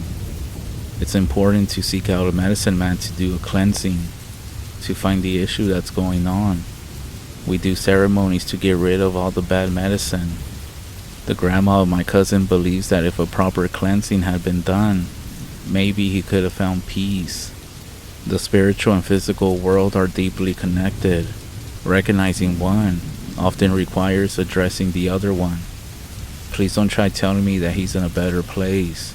There's a reason why we don't acknowledge the dead or associate ourselves with the Americanized culture surrounding death. I won't go too much into this, as I don't want to draw bad energy into your life. So now, to my story. I haven't even started, but I will make this quick. I started having dreams and nightmares of my cousin, but it wasn't just happy dreams and visions of him, similar to his nightmares, and the weird part is that this was decades after. I'm now married, and even my own children are grown now. I smudged all of us and even the house itself, but this didn't seem to be working at all. Eventually, there was one dream that kickstarted my journey towards seeking guidance. It was a random night just like every night. I knew this wasn't good as some elders in the REZ had told me about these things. I was sleeping and in my dream, it felt so real that I had woken up in bed. But as I got up, there were these 3 spirits, or maybe even demons, that looked human. They were standing at the edge of the bed. 3 of them were looking at me. One of them climbed over the bed, and the other 2 went around and they started sticking their hands into my stomach and chest. I could feel the pain, and I would try to wake up, but I couldn't. But then I would. But then I would realize that I'm not awake, because it would happen again, almost like if I was stuck in a loop. Even my wife heard me yelling for help on one of those situations, and that's when she said that we needed to reach out to one of the elders. One of the local medicine men came by our house, and he basically spent the whole day with us listening and asking questions. At that time I didn't know, but now I know he was basically asking to find out the root, the cause of everything. I even told him about the whole situation of my cousin and what happened. Then he starts looking around the house for anything, and he also asked if I knew of anyone who might be looking to harm me or might be jealous of me. We both tell him no. He starts asking more questions, and he advises that he's gonna perform a group ceremony with other individuals. This does eventually happen, and I won't go too much into detail as these ceremonies are personal journeys for everyone, and what happens in these ceremonies stays in the ceremonies. Afterwards, the medicine man came to our house and started counseling us in the traditional way. He knew I wasn't raised that way, so he advised that I should always seek counsel no matter how old I get, as we're always learning, and they are always watching. As he was getting ready to leave, he said, "Why don't you all have arrows or sticks on the wall?" He then tells us to buy arrows and hang them on the wall. Then to hang your bow in the center of the house away from the door. When this is all done, put the arrow at the doorway pointing towards the door entrance at an angle. The arrows are there to protect you from bad medicine. Make sure they go in the direction of the sun. Do this in every room. The point of this is so that nothing evil comes through your doors while you're sleeping, because if something wants to come in, it will stop, simply because of the arrows that are hanging. Whatever it might be, will be concerned that you are sitting somewhere in the dark, waiting on it to enter, and you have your bow drawn ready to release it. It's also to catch and kill any bad prayer coming to your house. He also said that I invited a bunch of bad energy when I started smudging, as I was doing everything the wrong way, and was actually inviting bad medicine into my life and into my house. He also taught us how to smudge the correct way, just how I explained to you in the beginning. Don't think for a second that just because you YouTube how to smudge the native way, that you are doing it correctly. There are reasons why ceremonies are only conducted by individuals or elders. There are reasons why smudging ties back to where you got the sage from. If it's been blessed by the elders, there is more than just physical activity going on. You must visualize the smoke surrounding and carrying away the negative energy. while you are burning the sage. Just burning it and walking around the home will not clear a place or thing. First of all, smudge yourself before you even enter the home. Burn enough so that there is a good amount of smoke. Enter the home from the left side and complete the entire smudge exiting the home on the right. While smudging, pray and ask the Creator to protect you, your family, and your home. Depression is real, and there are evil people out there that will seek individuals who are struggling with this to send bad medicine their way, possibly even the curse of a skinwalker. If it's still lingering in your home after everything, something negative has latched onto you that doesn't leave because it knows that you like it being around. Basically that you feel comfortable with it being there. When someone or yourself is bothered by smudging, even more reason to seek a cleansing. This could be depression, addiction, or any past issues. Nobody can control your spirit unless you let them. My cousin couldn't handle the visitation of these things. He didn't seek help or counsel. It's crazy when you think about it. The combination of someone being jealous of him to the point that they would actually go out and cause harm by putting a curse on him is the fucked up nature of the heart of people. Imagine dealing with this shit, with what my cousin was going through, and still having evil, terrible dreams with manifestations of skinwalkers after you all this time. But that's what skinwalkers do. All the BS you hear of skinwalkers this and that, skinwalkers take joy in making your life hell. They're not even gonna eat your face and take your skin. I don't care if you believe in our culture. Words have power that come into existence. And even though my parents are no longer here with me, they did end up becoming fully devout Christians. There is something that sticks with me that they share with me all this time. I believe it came from the Bible that they were reading. I'm not sure where it's at, but I remember my father saying, "The heart is deceitful and desperately wicked above all things." It's true that while people tell you to follow your heart, sometimes the heart is the most evil thing of people, and these things that happen to my cousin can actually happen to anyone, to you, to me, as they are always watching. I'm not gonna make this story so long, so I'm not sure how much to share, but if anyone wants to know more details about me, do let me know. I'm just scratching the surface on the nightmares, and now that I look back, as I'm recounting my life's journey, there are so many other things that happened the way they did, and it all ties back to the situation with my cousin. Look for help, for counsel, if you're dealing with any sort of depression or mental struggles. The enemy is always waiting for any opening around your house, for any exposed area in your life, whether that's the window remaining a bit open or the door. Close those things in your life. I know it's easier said than done, and it might take some time, but seek help if you need to, as they are always watching and also listening.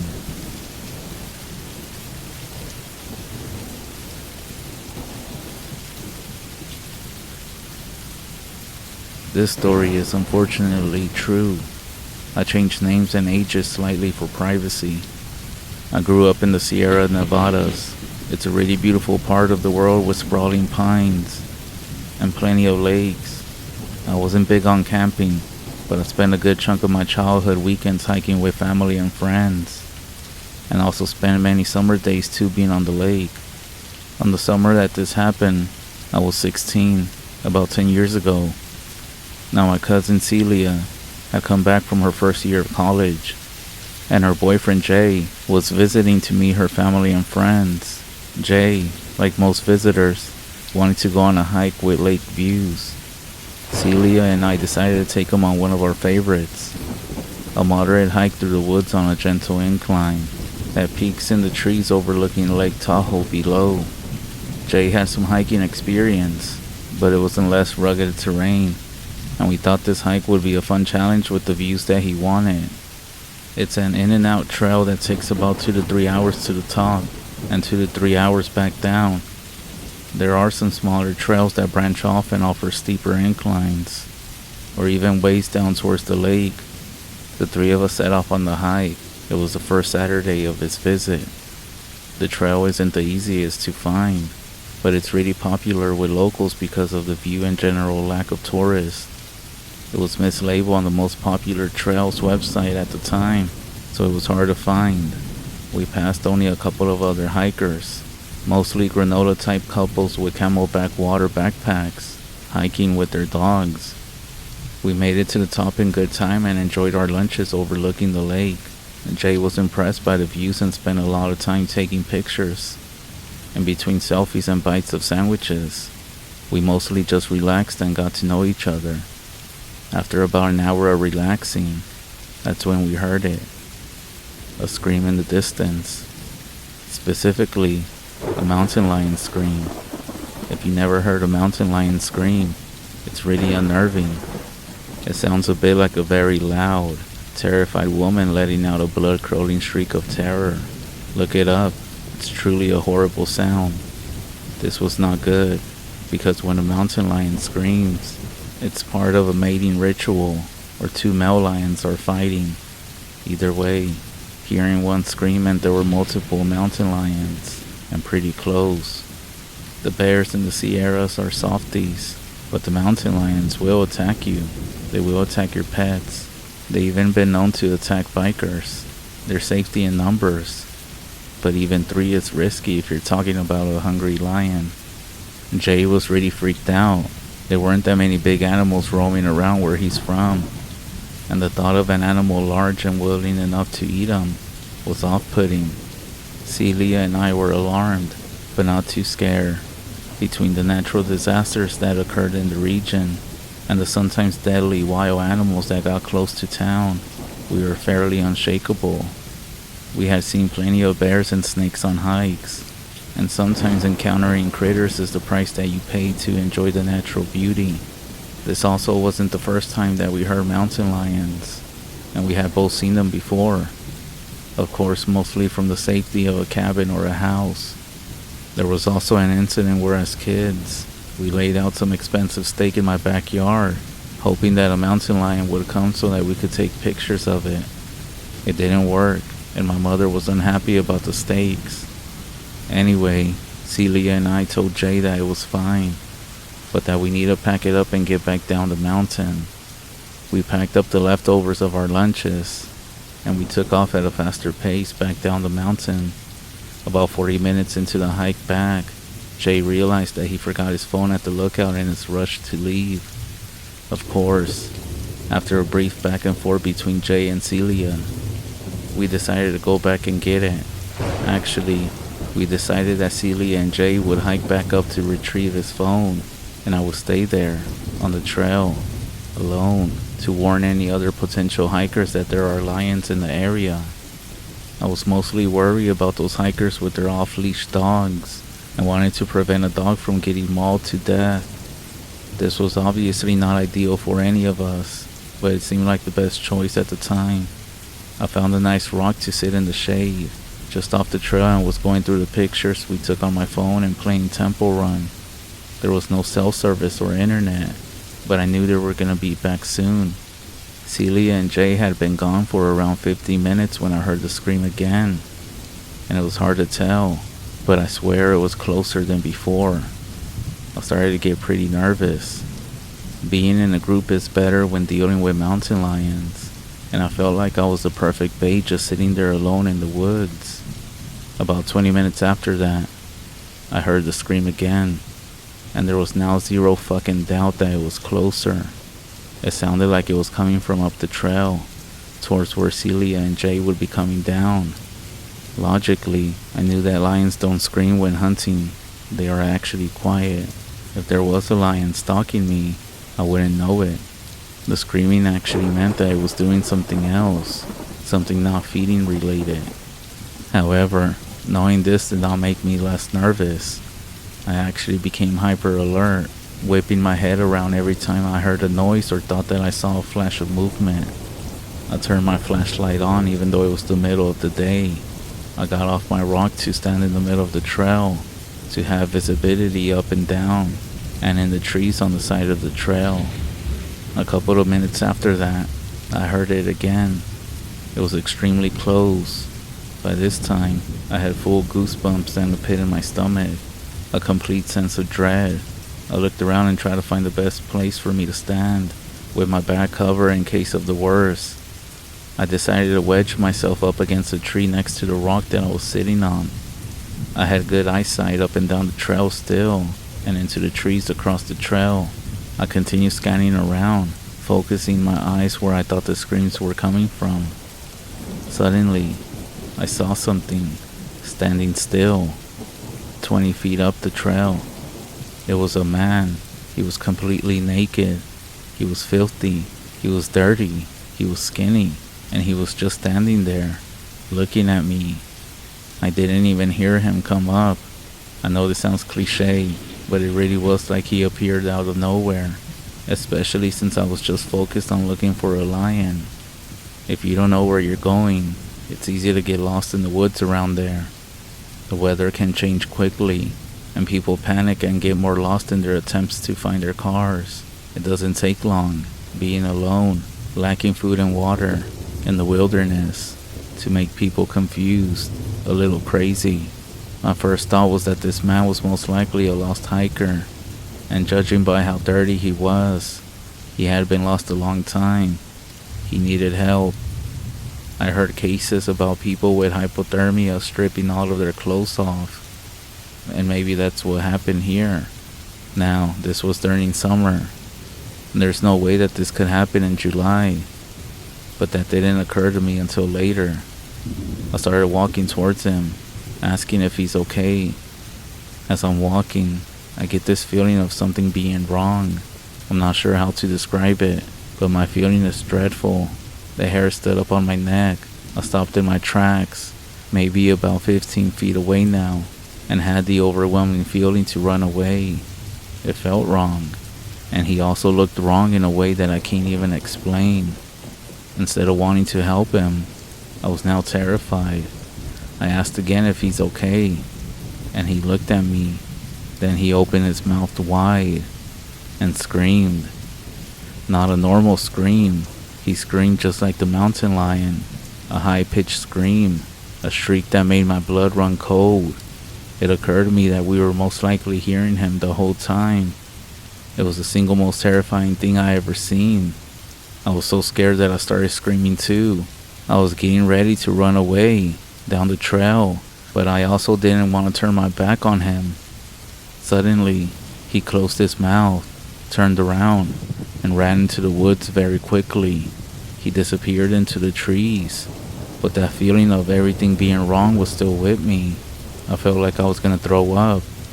I considered running down the trail to get away, but I decided to wait for Celia and Jay, who arrived within 10 to 15 minutes. I told them what happened, and we decided to call in to the Rangers when we got service. Celia and I had seen some odd things in our lives. Her more than me, but she turned white as a ghost when I told them what happened. I guess they didn't hear anything on the way down. I always been disturbed since the incident. Did I see a mentally ill lost hiker who maybe needed my help? Or did I see something else?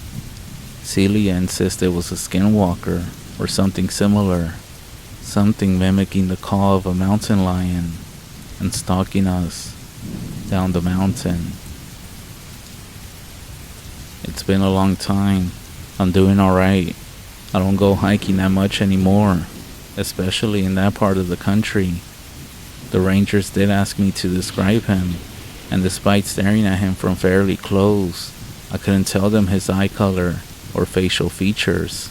He was tan, and with some dirty blonde or brown hair, and his face was just sort of weird shape. He also didn't have that much of a beard, and you would think that someone in that condition would have one. To be honest, it was just how still he was that seemed wrong. I don't want to say unnaturally still, but that's what comes to mind. And no, I never heard from the Rangers. They said they would check my description against missing hikers. I also think he ran away extremely fast for anyone. much less a dehydrated and mentally ill hiker. I'm not sure what we saw. If anyone knows what this could have been, let me know your thoughts. Be safe when you go hiking.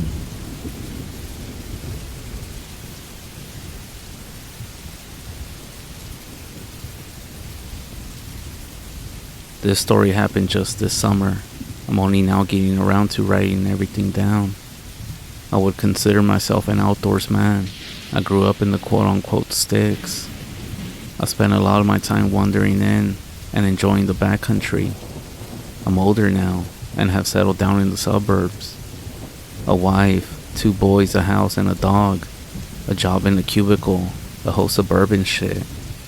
I want opportunities for my kids that come from a suburban life, but I also want them to grow up with an appreciation for the outdoors. So when my oldest son was big enough for his first father-son camping trip, I was excited. My wife and younger son stayed home for this summer trip. I know it was going to be a great bonding experience for me and my son. Because my son is just 5, I didn't want to do anything too extreme on our first big solo camping trip. We needed a place that wasn't too deep into the Colorado Front Range. We needed a place that wasn't too deep, but still allowed for dispersed camping. I don't consider camping in RV parks or established campgrounds to be actual camping. You might as well be at a motel watching TV. Camping at most is a tent, a sleeping bag, and a fire. There was a dispersed camping area that caught my attention. I had never been to this area before.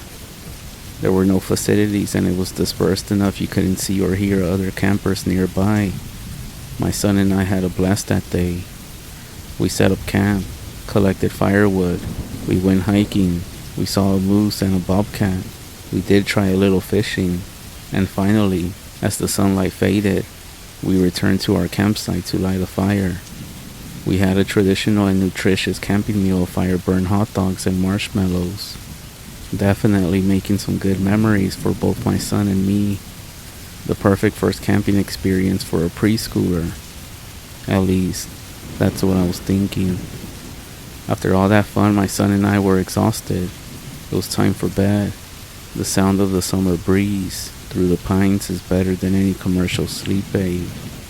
I don't remember drifting off, but it was one of those hard dreamless sleeps that only being physically exhausted can bring. One thing about my son is that he got many things from me. Hair color, eye shape, but one thing that he got from his mom was sleep talking. It's not strange to hear him having full conversations in his sleep, but it gets more pronounced when he's really tired. But something woke me up from my void of sleep. Not sure what woke me up, but I sat up collecting myself. The world seemed to be at peace. It was quiet, just me and the breeze through the treetops. I couldn't figure out what woke me up out of nowhere. But that's when the sound of my son, laughing in his sleep, cut through my groggy state. It was a deep belly laugh. Man, it must have been a fun dream, I thought to myself. Gently rocking him was enough to quiet him down. That must have been what startled me, I thought.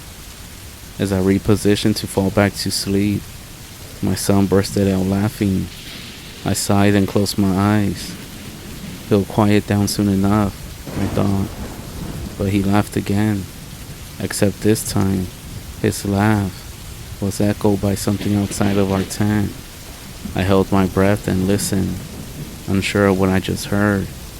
It wasn't an echo, there was something out there, and it was laughing in unison with my son. My grogginess was replaced by the adrenaline as it began to pump. It couldn't be real, it had to be my imagination. I sat up in my sleeping bag listening to the night, hearing nothing. After a minute, I felt my body relaxing. I started to settle back down. I must have been hearing things. I was exhausted after all. Checking the time, I saw it was 4 in the morning. The sun would be up in a couple of hours. That's when my son laughed again. And again, it was answered with some laughing outside. I was now sure it was not an echo. As I was trying to make sense of what was happening, that's when the voice outside, called out my son's name. My blood ran cold. That voice, it was so familiar. Then it clicked in my brain. It was the voice of my younger son. But that wasn't at all possible. He was safe at home with my wife, miles and miles away. That's when I started to hear twigs crunching beyond our tent. It was impossible to tell the distance from us, but there was definitely something out there, circling our tent. Then, I heard it call out my son's name in that little toddler voice. My 5-year-old son, who was still fast asleep, called out to his brother, asking him to play. The thing outside the tent laughed in reply, and it urged my son to come outside. That thing with my little son's voice sounded cold. It sounded hollow, dead. The floodgates of my adrenaline burst open. Cold sweat formed on my face. I was scared out of my mind, but my primal caveman brain roared to life. I was in Papa Bear mode. Nothing was going to take or hurt my son. I was going to put a stop to this. Whatever was out there, I didn't care. You don't mess with my children. Say what you will, but when you're camping miles from anything, it's not worth the risk of being unarmed. Wild animals, even people, you have to be ready for. I always take a gun with me when I'm camping. Pepper spray and bear bells are great, but nothing gets attention from a threat faster than the sound of chambering around. I spoke loud into the night that I had a gun and was coming out. I hoped the fear in my voice was masked by my aggressiveness. The only reply was to breeze through the treetops. My son was still asleep, and my wife and I had joked that he could sleep through a tornado. Stepping out into the cool summer night, a gun in one hand and a flashlight in the other, I surveyed the campsite. The fire was down to embers. Our fishing gear was leaning against the pickup. The firewood was still neatly stacked. Nothing seemed out of place. Not wanting to stray far away from the tent or from my son, I sat down outside the entrance. I waited in the dark with the flashlight off, and not far into the trees, I heard a branch break, then another one, except this time it was closer. I stood up and flashed my light in the direction of the sound, but nothing was there. The voice called out, this time from behind, and this time focused towards me. Daddy, Daddy. It was my youngest son's voice again, crying out for me from the dark forest. I threw the light beam from where it was coming from, and that's when I saw a pair of shimmering green eyes, illuminated by my flashlight. They were only 2 or so feet above the ground, the same height as my youngest. I took a small step towards it. The eyes, unblinking, remained in place. Getting closer didn't help reveal this thing. It almost seemed to absorb the light from my flashlight, almost like it was devouring it, almost like a black hole. I couldn't make out its size, or shape, or color. It seemed to swallow up all the light around it, except for those 2 green eyes. That's when this thing started laughing its toddler's voice, this time with malice. And the eyes never looked away from me, never blinking, focused only on me. Not wanting to give up any ground, I stepped towards it again, and it didn't move. Not knowing what to do, I screamed as loud as I could. I started to wave my arms to scare it away. The eyes then shimmered, and as I stared back, the eyes shifted from green to amber. That's when they started to rise up into the air. I now knew that this thing had been crouching and was now standing up. I could only watch in fear as the eyes finally stopped rising, nearly 10 feet off the ground. The night air erupted with a deep growl. I could feel all the vibrations inside of me. I couldn't see a mouth, but I could hear teeth snapping. That's when my son in the tent behind me began to scream. And that was the only time the eyes lost focus on me and shifted towards the screams of my son. My only reaction was to fire my gun into the air. I did, and that's when the eyes quickly vanished. My ears were ringing, but I could hear the growls turn to shrieks, followed by the sounds of crashing branches and undergrowth. I stood there until I couldn't hear the shrieking anymore. It went deep into the trees. I was left with only the sound of the breeze in the treetops and the quiet sobbing of my child. Twilight was beginning to illuminate the forest. Shaking and being exhausted, I sat down in the dirt in front of the tent, and I tried to collect myself. "Daddy, where are you?" My kid was shouting. That got me out of my daze. I picked myself up and went into the tent to retrieve him. Putting him in the truck, I locked the doors and wasted little time breaking down camp. We were out of that camp and back on the road by the time the sun started to break. I have no idea what that thing was.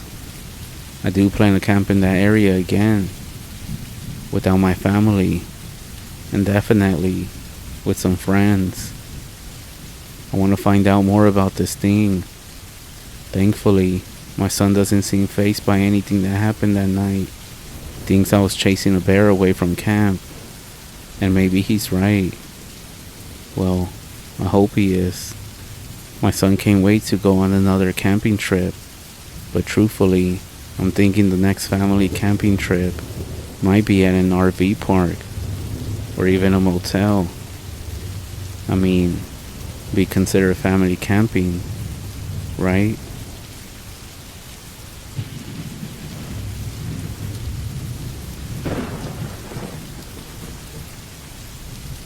I live on a 13-acre land, where the suburbs turn to farmland. My parents live in the main house, near the road, while my fiance and I converted one of the barns on the back half of the property into our house. Our house and another barn are set in a pretty wide clearing, but beyond that, we're surrounded by woods on 3 sides. All of this to say that we don't get many visitors out here. From the time we moved into the house almost a year ago, there have been some situations where I get this unexplained feeling of fear while I'm outside at night. I lived in the woods my whole life, including places far, far more remote than this.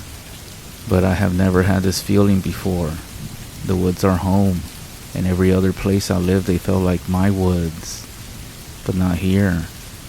I had the feeling that I'm trespassing on someone else's land. Someone who is not happy to have me here. The other night I took my dog out for his last walk. It was around 11 p.m., so it was pitch black outside the ring of light that was casted by the floodlights on the side of the house. As I was walking towards the edge of the tree line, where my dog does his business, I heard a sound like someone imitating the sound of an owl, coming from the direction of the other barn, about 30 yards away to our right. I was so sure it was a human making the noise that I called out. "Ha, very funny, Dad." I assumed it was my father closing up the barn for the night, and he was taking the opportunity to try to scare me. But no one called back. It was at this point that my dog lifted his head from sniffing all over and froze, staring towards the barn. His hair stood up along his spine, and he started giving a low, menacing growl. Now this dog is obsessed with all people and animals. Everyone is a friend waiting to be made, and I've never seen him this aggressive towards anything, even other dogs that have tried to fight him. My dad especially is his favorite person on the planet, so there's no way he would have started growling towards him. Now, it was my turn for all the hair on my neck to stand up, as a cold wave of fear hit me like a brick. My dog had stopped right at the edge of where the light met the darkness of the woods. Normally, the light gradually fades into the trees, still providing enough sight to see the outline of trees and shrubs, but this time, it ended with a solid wall of black. Suddenly, I heard that same fake sound, the sound of an owl, from only a few feet away, just on the other side of the darkness. My dog jumped and started barking, putting himself between me and the sound. He's only a little guy, so I darted towards him, scooped him up, and took off running towards the house. Behind me, I heard the sound again, but this time, it had a strange warble to it, almost like it was laughing. The next morning I went out to check on the barn. I found the doors had been partially broken off the slide and were swung past each other the wrong direction, like someone had tried to force them open the wrong way. There were no signs of footprints in the sawdust or dirt, or any other signs of an intruder. I have no idea what was out there that night, but I will say, my dog and I stay well within the floodlights when we go out, after dark now.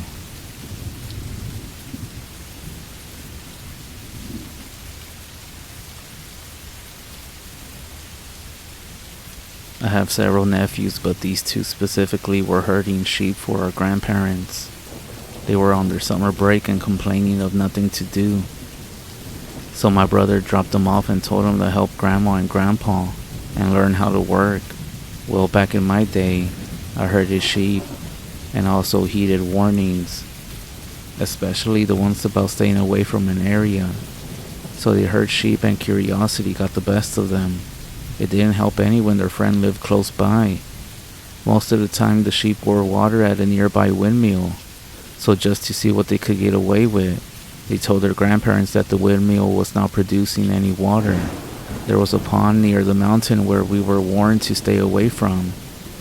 Grandma and Grandpa told them to take the sheep to the pond and to get back right away, so they swore they would be back ASAP.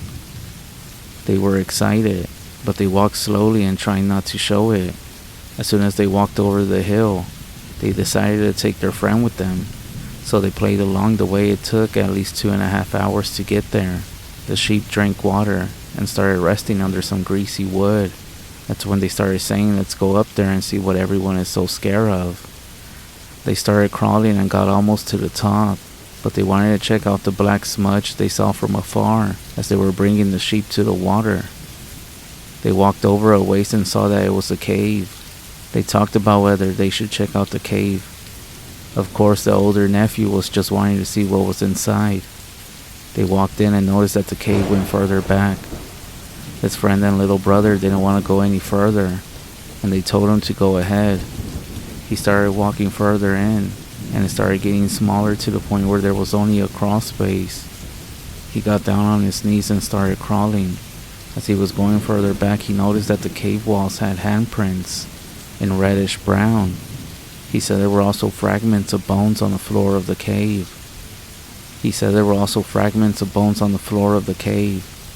It was getting darker as he went further than he remembered. It was getting darker as he went further in. Then he remembered he had a lighter on him. He crawled a little bit further and the tunnel gave way where he touched the floor and could stand. As he looked around, there was even more smear handprints, bigger bones scattered everywhere. He said the smell was very, very terrible, almost like rotting roadkill. He also said there were a lot of beads and different types of skins. He went a little further in around a bend, and that's when he saw the worst thing you could imagine. It was the body of a young girl. He took a closer look and he said the flesh was torn out like the way a dog eats. He started shaking really bad, and he went back around the bend. That's when he heard them shouting, telling him to get out. They were saying that they're coming. He crawled out the cave just in time to see some vehicles coming to the mountain. He noticed it was dusk and they just had enough time to crawl behind some bushes. They cowered low and saw some old men and women, along with young women and men. What astounded him was that there were boys as old as he was. When it seemed like they were in the clear, they got down as fast as they could and started running as fast as they could. That's when my nephews remembered the sheep, but by this time it was dark. They were too scared to look for them. As they got closer to home, they saw that the sheep were barely walking. Before they got home, they all promised they wouldn't tell anyone about what transpired among them. Later that night, the older nephew got really sick. They took him to the hospital, and he stayed there for a couple of days. He was getting bad nightmares until he couldn't stand it any longer. So he ended up telling his parents. They had a ceremony for him which lasted 2 days. 2 missionaries started coming around, and they came on a constant basis. The boys got comfortable with them, and they told him their experience. One of the missionaries got in his head that he had to see it. Well, he did. and he ended up getting really sick, to the point where he had to end this mission and go home. I heard later on that he died. I'll have to finish the story some other time. The sun is starting to go down. I truly do believe that they can listen. They can track you down and do evil things to you.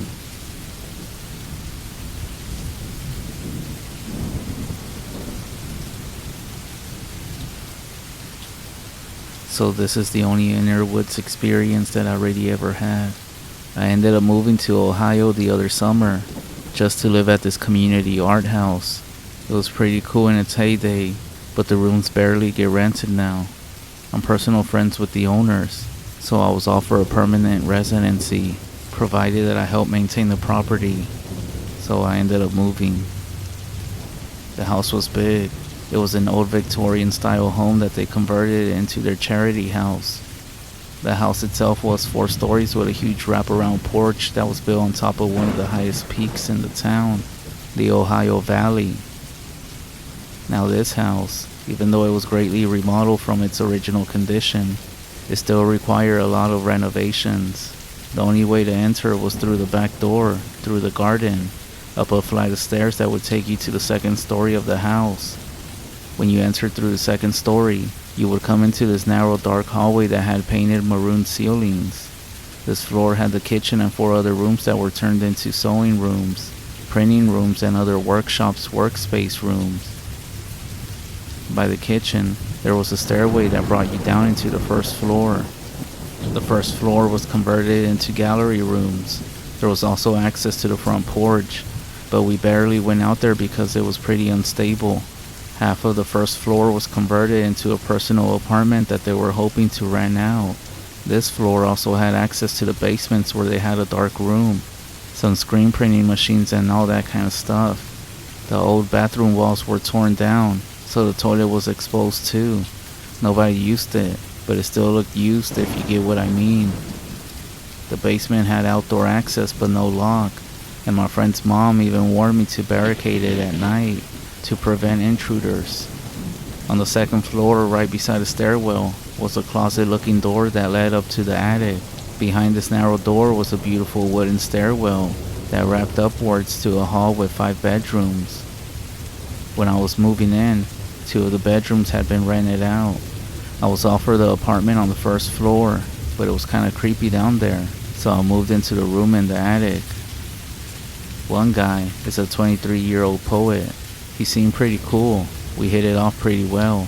All of his favorite stories were about, well, let's say rated R, but whatever. You know, people like what they like. The other was a 19-year-old girl. She was pretty quiet. She seemed pretty polite and mature for her age. She was also a pretty conservative girl for her age. I thought she was cute anyways. The poet said that he thought something was off about her. Anyways, right across the street from this house was the town cemetery. The cemetery had a zigzag road that went about 2 miles up the side of a mountain. I went hiking to the top by myself one day to take a look at the valley. One side overlooked the town, but when you turned around, there was a large building and some dense woods. I noticed a dirt trail in between a couple of trees. At first, I thought it was private property because it looked close to the building, but I didn't see any signs against it. The path looked pretty well walked and just off grid. I walked towards the path, and then this bulldozer appeared from what I thought was a dead end or a driveway. I walked near a ledge to see that they were making new roads in the mountainside. The dozer just popped up from a hidden hill. The driver stops and looks over at me. Howdy. I was kind of shocked that he stopped to say hi. I thought I was in trouble for trespassing. I then say, "Hey, I'm sorry, was I trespassing?" "Not that I'm aware of," he says. Well, the road looks great so far. Do you know if it's open to the public? I don't see any signs or ropes around." The driver looked at me and smirked as if he thought that I was trying to be a smartass. He then said, "I guess as long as you don't get in our way, I suppose you're free to use the trails, but I recommend that you come back with a friend. There are creatures out in these parts." I then think to myself, why did you say creatures? I then try holding a longer conversation to find out more, but he just starts dozing away. As I'm watching him drive off, this old man on a lawnmower rides up beside me. I thought he'd try to say hello, but he couldn't even hear me with the dozer so close to us. I then say, "Howdy." He looks at me, smirks and says, "You're not from around here, are you?" I then say, "What gave me away?" He then grinned a wise, toothless grin and said, "Well, your shoes and your hair look too nice to be working out in the sun. You must be from the city." I then say, "You got me there. I'm actually from Chicago." He then said, "Ah, that's right. A big city talker. So you don't know anything about these woods, huh? Just be careful out there. We got a lot of creatures out and about. And you got yours too, I'm sure." I then said, "So I heard. What kind of creatures are out this way?"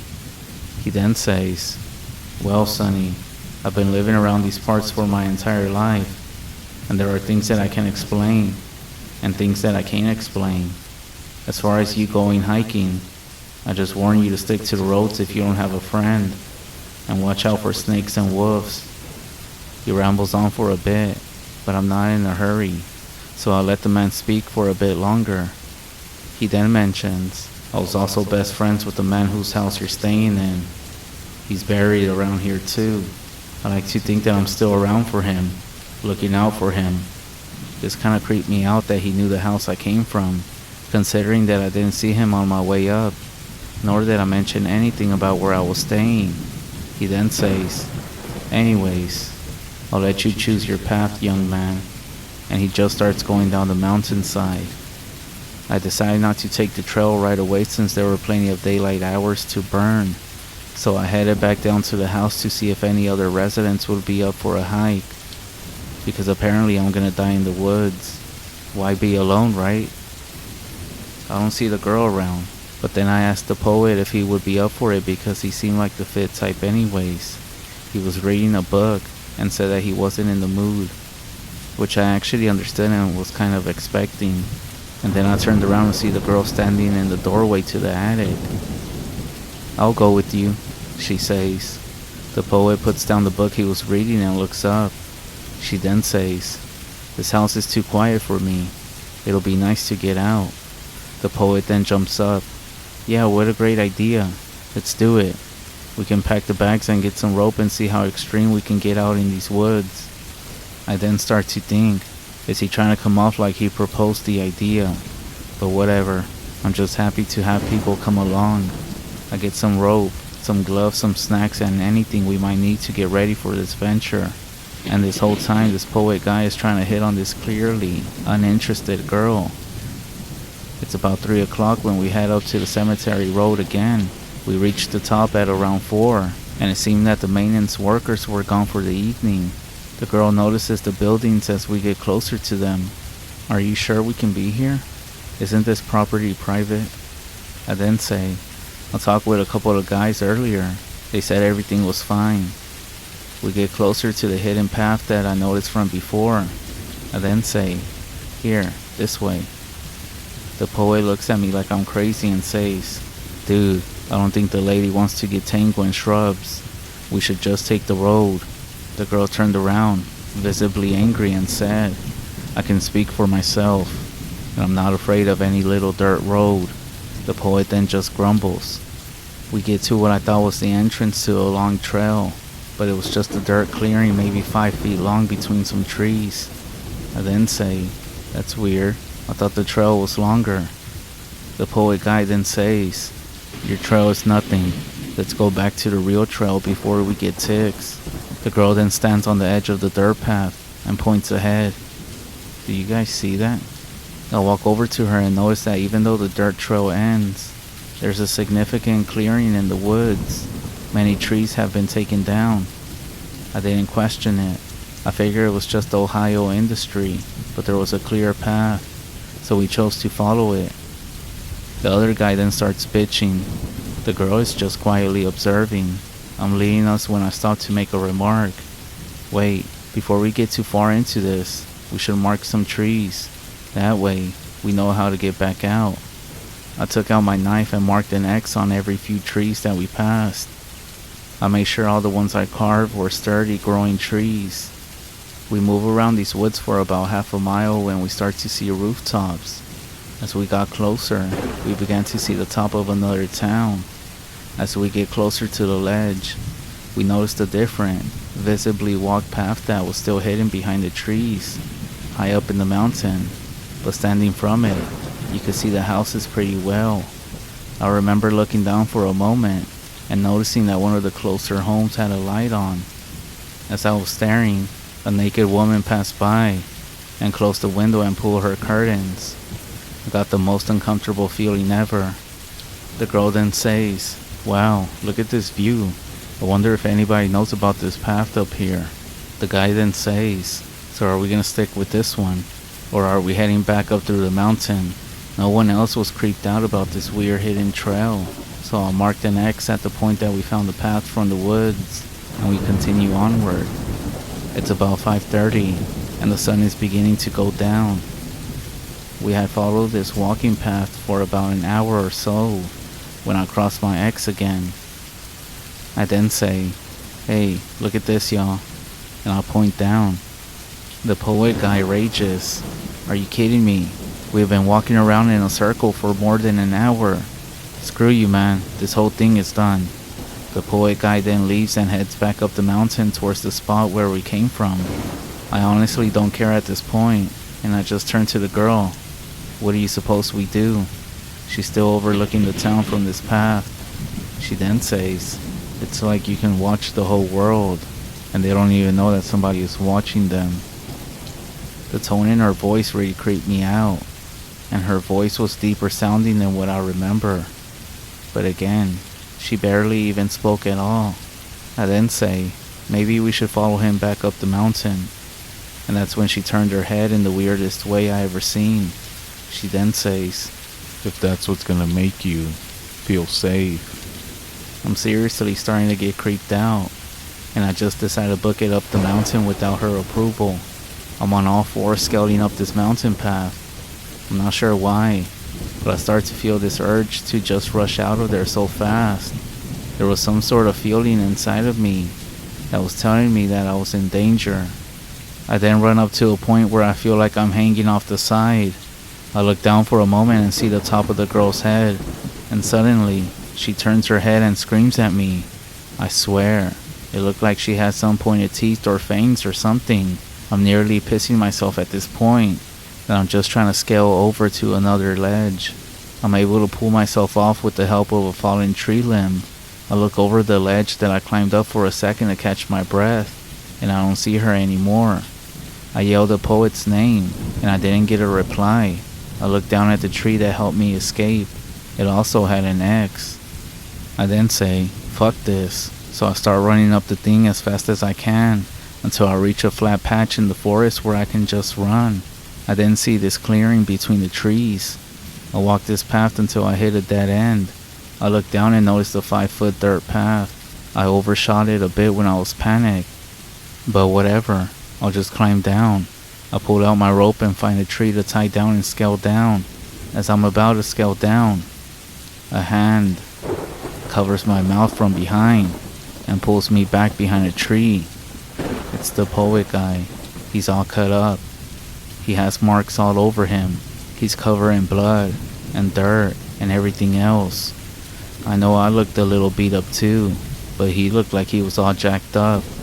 He had a black eye and everything. He put his finger over his mouth and pointed down. I turned around to look down the path again.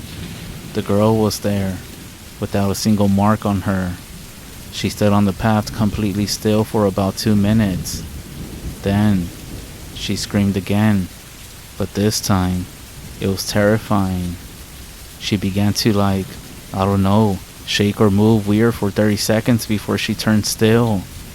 She turned to face the woods again. "I'll meet both of you back at home." And then she walked out into the clearing and down the trail. We waited for about 5 minutes before heading down and out. We made it back to the cemetery around 7, and the man that I came across was there. And he said, "I'm glad you took my advice. and brought a friend. The poet guy and I headed back to the house, and the girl wasn't there. We decided to check her room, and it looked like nobody was living there. It's almost like somebody had just never unpacked, or just didn't have anything with them. It was empty.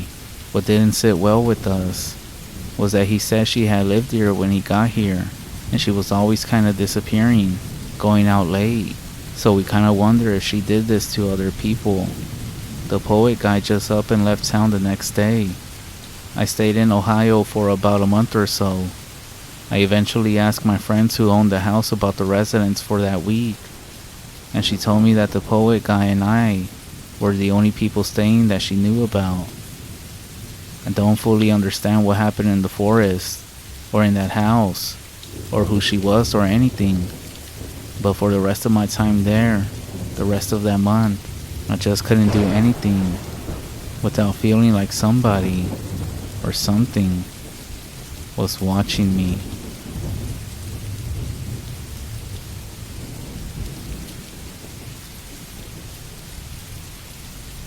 So I have the story of when I had to travel to Nevada for family stuff. And this was in March or April of 2019. I just got my license then too. And I had to travel with my dad's side of the family near the national forest. My dad's brother had unfortunately passed away, so we were going for a funeral. My uncle lived in the middle of nowhere, no neighbors or anything, and my father ended up getting a rental car. So a day after we arrived, we wanted to get takeout, but the closest place was forever away, but I was that hungry. So my dad gave me the keys to the rental. It was a 2017 Honda Civic, and it was about 9 p.m. when I left. It takes about 15 minutes to get to the place, but I was craving pizza that bad. Around 10 p.m., I was driving down the road with nothing but woods surrounding me. I was listening to music, but it was pretty low, and suddenly I got a horrible feeling, like a really bad pain in my stomach, and just a general uneasiness. That's when the feeling of being watched came over me. I'm not sure how, as I'm going 60 miles per hour on a road with no other cars in sight. I looked in my rearview mirror, and immediately I saw something running behind my car right in front of the trees. I couldn't see it that well, but it was keeping up with me, and it looked to be at least 7 feet tall. I had already heard the stories about these things, about the skinwalkers and such, so I had a general idea what it was, and I put the pedal to the metal. I'm now riding 80 plus, and the thing is still keeping up with me. I didn't know what to do, so I just pressed even more and went faster. Right as I stopped and looked around, I was way up the road, and it was gone. I felt like pissing my pants. I was paralyzed with fear. I was too scared to start driving again, but too scared to sit there. I saw something about 10 feet into the woods, and in that moment of not thinking straight, I turned off the music and rolled down the windows. As my eyes adjusted to the darkness, I could see a silhouette running away from me. There were no footsteps, but I could hear branches being broken and leaves being crushed. I floored it to the pizza place. I got in there and bought my pizza. I was pale as the white Civic that I was driving. The cashier asked me if I was okay. I said that something was chasing me. I straight up told her what happened. She said it happens semi-often. Most people just simply ignore it. She asked me if I was from around here. I told her that I came to visit some family. She said that if I saw it again on the way back, just act like it isn't there. And I'm thinking, how the hell am I supposed to do that? On the drive back, I was so scared, but I didn't see it on the way to the house. I told my dad and my uncle's wife about it. My dad thought that I was just BSing or being paranoid. He doesn't believe in supernatural stuff. My uncle's wife then interrupted him and said that actually around here, it's pretty common. But even then, my dad wasn't sure. She told us stories of encounters that she has had. As I was going to my room, she asked me a question. She said if anything sounds strange or seems off, to please tell her. Well, my first thought was that this shit wasn't over yet. So at about 3 a.m., I was sleeping in the guest bedroom on the second floor, and that's when I started hearing faint noises from the woods. Even though I was still scared, I told myself it was most likely just foxes or some random wildlife. The noises became louder as time went on. There was a screech every 10 to 20 seconds. I've been hunting a lot where I live in North Carolina, and it's definitely not a fox or anything. When the screeching got loud enough to interrupt my attempts to sleep, it stopped. The house got real quiet. No crickets, no owls, nothing. Suddenly, I heard a rabbit squeal and a couple of squirrels chirping. My window was slightly open as the heat in my room was unbearable, and I couldn't turn it down. I thought it was most likely a fox or a wolf hunting rabbits. But then, I heard a noise. I have no way to describe it, but it sounded like someone just smacking raw meat against their hand that's full of ranch dressing. I was getting myself ready to be terrified again. I grabbed my flashlight and slowly crept my way to the window. I wanted to get a good look at whatever it was. If it was what I feared, I was gonna spring as fast as I could into my uncle's wife's room. I have no idea what force compelled me to peer down into the backyard. As I looked down, I saw, quite possibly, my worst nightmare. A gray figure, with a deer-like head hunched over a gore fest of a rabbit. I didn't know rabbits even had that much blood in them. The dude was just sticking his fingers into its guts and licking the blood off its fingers. About 2 seconds after I got the light on, he gave me an evil stare. However, its eyes were completely black, not even a reflection of the light from my flashlight. I was paralyzed with fear. He stood up slowly, and I got a better look at him. It was about 7 feet tall, very thin, matted down fur all over the place with certain pieces gone. All this time he was just staring at me. His face looked like a pale deer head, with large pieces of flesh missing. It opened its mouth, but there was no sound that came out. That's when I started getting a headache. I tried to scream, but nothing came out. That's when my eyes started to fade, and eventually, everything was blurry except for the creature and my hands. I finally screamed. Right as it came out, I fell over and I passed out. As I was falling, I could just barely see him run off at breakneck speed. My dad and uncle's wife ran into the room. I don't remember anything after this. But when I spoke up, apparently all I did was stare and point to where it was standing. The remains of the rabbit were still there. The next day, I told my dad that I didn't really want to be here anymore. My uncle's wife told me that she was gonna get some stuff and leave. She came back with some spices or something. She spread them around outside and burned some kind of herbs. But it wasn't sage, not that I know of. She said it most likely won't come back anymore. The rest of the trip went by without any issues. However, I was freaked out the whole time. Apparently, she wanted me to come back in a few months. She said something about this thing, that it damages her property non-stop, and that I might have something to do with it. Fuck this, I guess.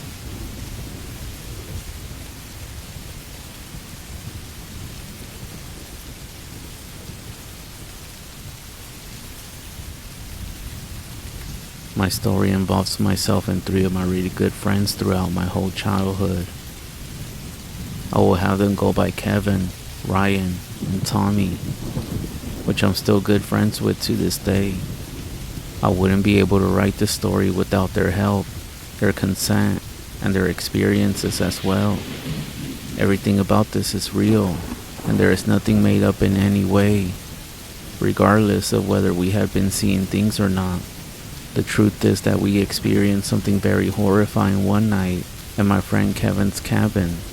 We thought about actually sharing this or not, afraid of being made fun of. But we are ready to share it with the community. You had to be there to experience it.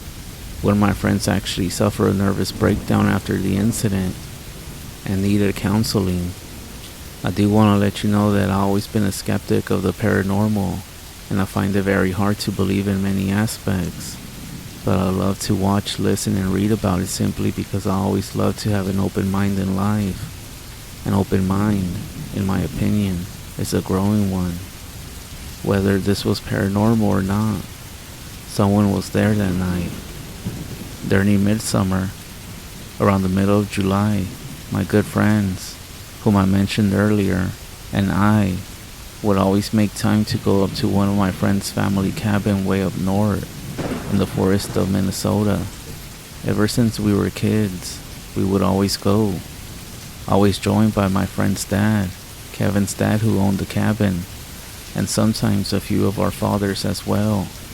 Once we were juniors in high school, we felt mature and old enough to go to the cabin on our own. Finally, without Kevin's dad or any other adult supervision. I would like to mention a little information about my friend's cabin to actually help you picture the scenario. My friend's cabin is very remote and very small, sitting on a very big island. Other cabins were on the island, but the next one closest to us was about a quarter or half a mile away at least, which you could get to by taking a man-made path around the island.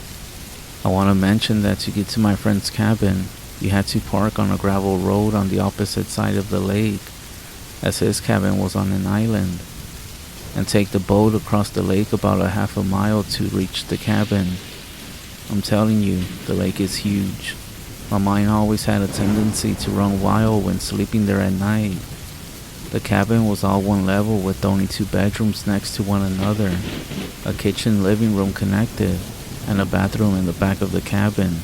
Where you slept in the cabin, there was always at least one window in each room with no curtain at all, so it was very easy to see outside to the woods and lake. This is where my mind would go, as I always thought someone was looking in. Of course, nobody ever was. I had been to this cabin a dozen times throughout my lifespan, and nothing had ever happened, and the older I got, the easier it was to sleep. Now, for the actual event, we would stay a week's worth or 4 or 5 nights. On the 3rd night during the trip, we were there on our own finally. We had set up a campfire and had been drinking beer all night. I don't condone underage drinking, by the way. We just happened to sneak some being the rebels that we were. We went out to his dock to gaze up at the stars and enjoy the buzz, when all of a sudden, we heard something towards the water. It sounded like a fish was jumping out to catch a bug. We quickly looked out the lake with curiosity, wondering where the splash came from. Thankfully, the moon was out that night, which actually helped light up the lake. Otherwise, it would be dark as black with there being no city lights for miles upon miles, and we wouldn't have been able to see anything on the lake. Then, that's when my friend Ryan began to point out, and he said, what the hell is that? After looking closely and finally spotting what he was pointing at, all I can describe it as is that it simply looked like a head out in the middle of the lake, just floating around, staring at us. The distance was about 3/4 of a football field from the lake to the dock. There is no question that I could see its features. It had long black hair and very pale skin like a face, but I couldn't make out the eyes, the mouth, the nose, or the chin, as if it was just a blob of pale skin with long black hair over it. I'll never forget the feeling that came over me. The hairs on my legs, neck, and arms all stood up, and I became paralyzed on the inside, ready to leave that moment. But we told ourselves it was just a loon, as the birds are very active on the lake and do their hunting pretty late, and they also have black and white colors on their coats and hunt by diving deep into the water. So it was possible that a loon all of a sudden popped up in the water after hunting a bit, or at least we tried to talk ourselves into that scenario. All of us started having the creeps and noticing it wasn't moving one bit. It seemed like it was just standing in place. We went back to our campfire. We got it brighter and headed inside to drink more. I would like to mention that there was a staircase outside my friend's cabin about 8 stairs in length down to the bottom, where the fire pit and the dog was. We soon forgot about the head with the help of the beer. That's until I had to use the bathroom really bad, and the one inside was preoccupied. I just went outside to do my business since we were in the great outdoors. As I was using it and glancing out at the beautiful moonlit lake, I noticed that the black circle object was still there, but it seemed to be 30 yards closer now, still looking as if it was staring right at me.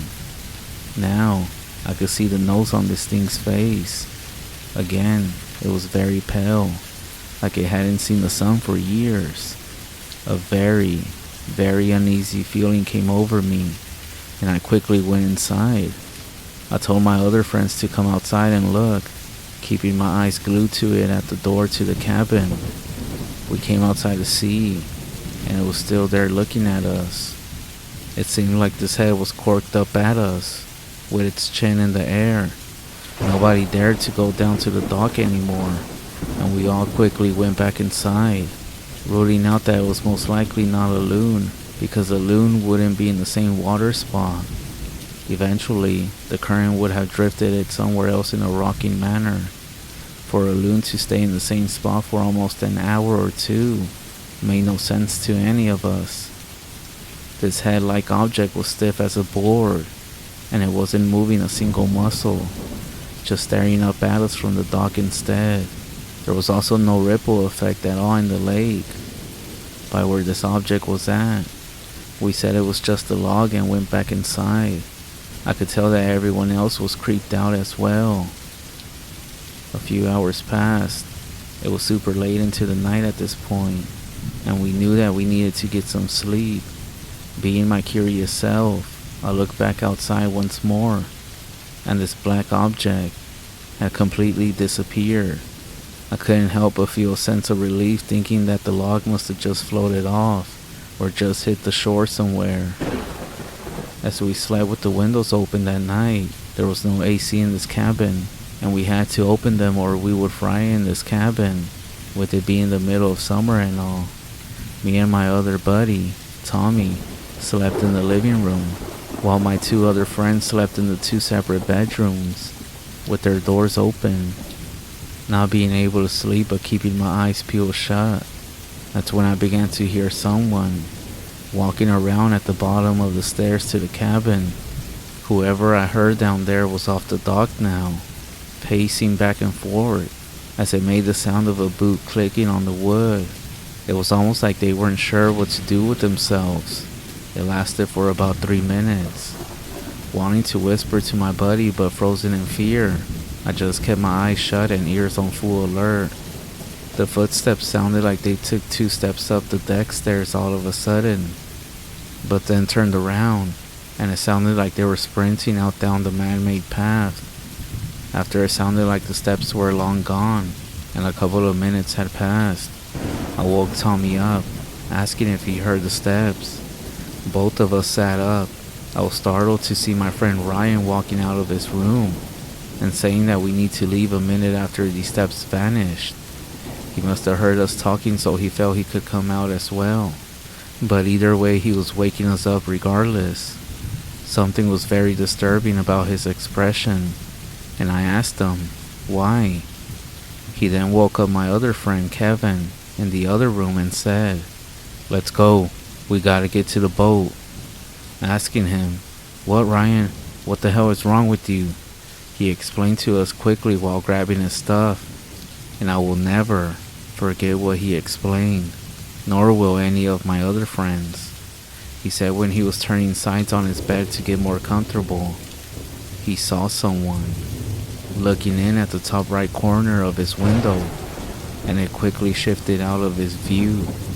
He said all he saw was one eye, white skin, and black hair long down the window. Something else that I would like to add is that when we look back at what he experienced, it chills us to the bone, realizing that this face was in the top right corner of the window in my friend's room that he was sleeping in, meaning that this thing was nearly 8 feet tall, standing on something like bricks trying to peek in, or it was simply floating. Ryan then continued to say, Let's fucking go. Being very serious. It disturbed the fuck out of my mind, and I felt like I was gonna be sick. I told him what my friend and I heard in the living room. We all agreed and packed our stuff and booked it, not cleaning the cabin or anything. We always had to clean the cabin before leaving, but this time we didn't. We locked up, and as we headed down the stairs, we saw footprints in the dirt, heading off into the path and all around the cabin. We picked up our pace getting to the boat, not knowing if somebody or something was watching us or around us. We threw our stuff on the boat, untied it, and sped off. I didn't even think about the head in the water anymore, nor did I decide to look into the water. Thank God. My eyes were just glued to the island, trying to spot anything moving, but I didn't see anything. When we had finally gotten our stuff packed in the car and the boat tied up, we hopped in the car and took off. We had been driving for about 10 miles, and out of the blue, Ryan, who said he saw the person outside his window, all of a sudden broke down in the car, sobbing, saying, "Fuck, what did I see?" We called to tell our parents what happened on the way back, and that Ryan was freaking out, and they told us just to get home safe and quickly. It was late, about 5 o'clock in the morning, but no one slept, and it was a very quiet ride home. My friend's dad, who owns the cabin, went up that following weekend and said he experienced nothing while there, but he did mention that he saw footprints that were still lingering about, which he actually thought was strange because someone was walking around his property, which actually annoyed him. Whatever my one friend saw in the window really hit him hard. After his breakdown, he had trouble sleeping on nights and ended up having to seek some help for a couple of weeks and hop on some sleeping meds. As time went on, he ended up being fine, but he isn't too comfortable sleeping next to a window without a curtain. I can't explain what happened and why it seemed to happen to us, and I can't explain what I saw in the lake, and especially what Ryan saw. Nothing's ever happened at that cabin since that night. At least that's what we were told by my friend's dad, who owns it. I myself have never decided to go back to the cabin, which really makes me sad because I had great childhood memories there. Tommy and Kevin both have gone back and been fine, but Ryan refuses to go back, and I'm with them on that. There's a lot of people that have cabins on this island, so it could have been a prank in the making that had been busted when Ryan saw the person at the window, or the person possibly wanting to do something worse. I'll never be able to explain what was floating in the lake, but the fact that this incident, along with the footprints and someone looking in at Ryan at night, all happened in the same night, seems like more than a coincidence. Even though I'm fine, there is something that I will never forget. Imagine seeing a floating head out in the distance from your house.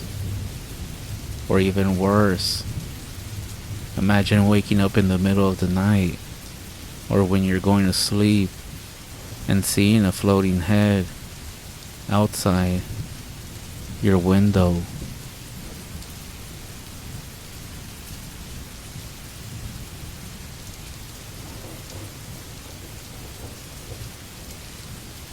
I took a trip to stay in a cabin in the middle of the woods, high up in the mountains of the city of Ranger, Georgia. This neighborhood was 30 minutes up in the mountains away from civilization, and even the cabins were spread far apart. The front deck of the cabin was completely exposed to the woods, so I know that any animals could stroll along if they wanted to. But I stayed there for about a week, and me and my partner sat outside on the front deck every night, very late. And at no point did we ever feel like we were in danger. It was peaceful with fireflies out and sounds of crickets every night. That's until the 5th night. It was eerie. It was dark. The moon was covered very heavy. It was about midnight, and all of a sudden, I didn't feel peace like I did those other nights. The forest went completely quiet, and I felt a horrible sense of dread. To be honest, I was starting to fear for my life. All these crazy thoughts started coming into my head. I sat there in my chair looking out into the dark forest, trying to rationalize and calm myself down, that it was just my mind playing tricks. But then, all of a sudden, my girlfriend said that she felt unsafe. And that's when I realized it wasn't just me. That's when we both heard a blood-curdling scream, and we pulled out a flashlight to see what it was. It turned out to be a gray fox. They do make some scary screaming sounds. The weird part was that this fox was running and had its ears and tail down like it was scared. This was in June, and I had read that foxes scream like that when it's mating season, or if they're in danger. I know their mating season is in winter, and this happened in June, so I do believe this fox was in danger, or afraid. The cabin had 3 floors, and we were able to climb out the window and sit on the roof, because we still wanted to be outside and relax, but it didn't matter how high up we were. I felt something truly evil, and we stayed inside. The only other time I felt something so evil like that, or like somebody was watching, was when I had a few paranormal experiences at a haunted house. Georgia doesn't really get mountain lions that often. Maybe a bear. It didn't feel that way. It felt evil.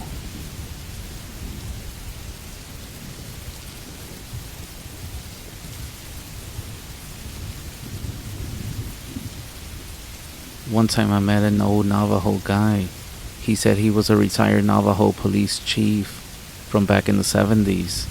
So I asked him what was the strangest incident he ever experienced. He said one time he got a call about a shooting incident somewhere around Church Rock, New Mexico, or Gallup area.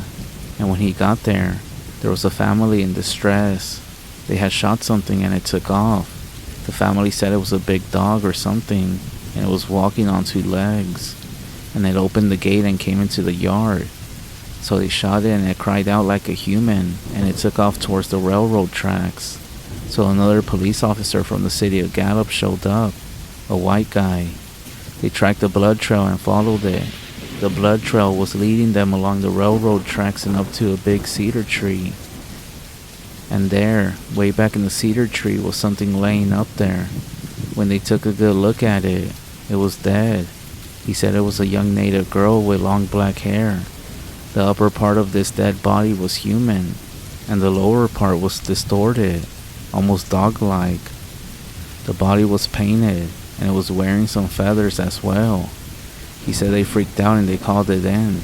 They finally took the body and they did an autopsy, and nobody could identify who she was, what tribe she was from, as there was nothing to identify her. He said they made a public announcement about the body on broadcast, but still nobody claimed the body.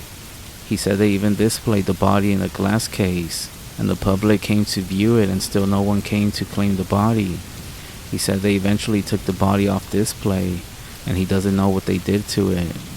He said he left the police force because of this incident, and well, a few others that were similar to this.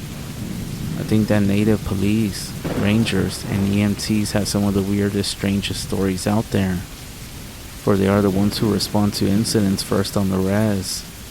By the way, I heard that the story is actually true.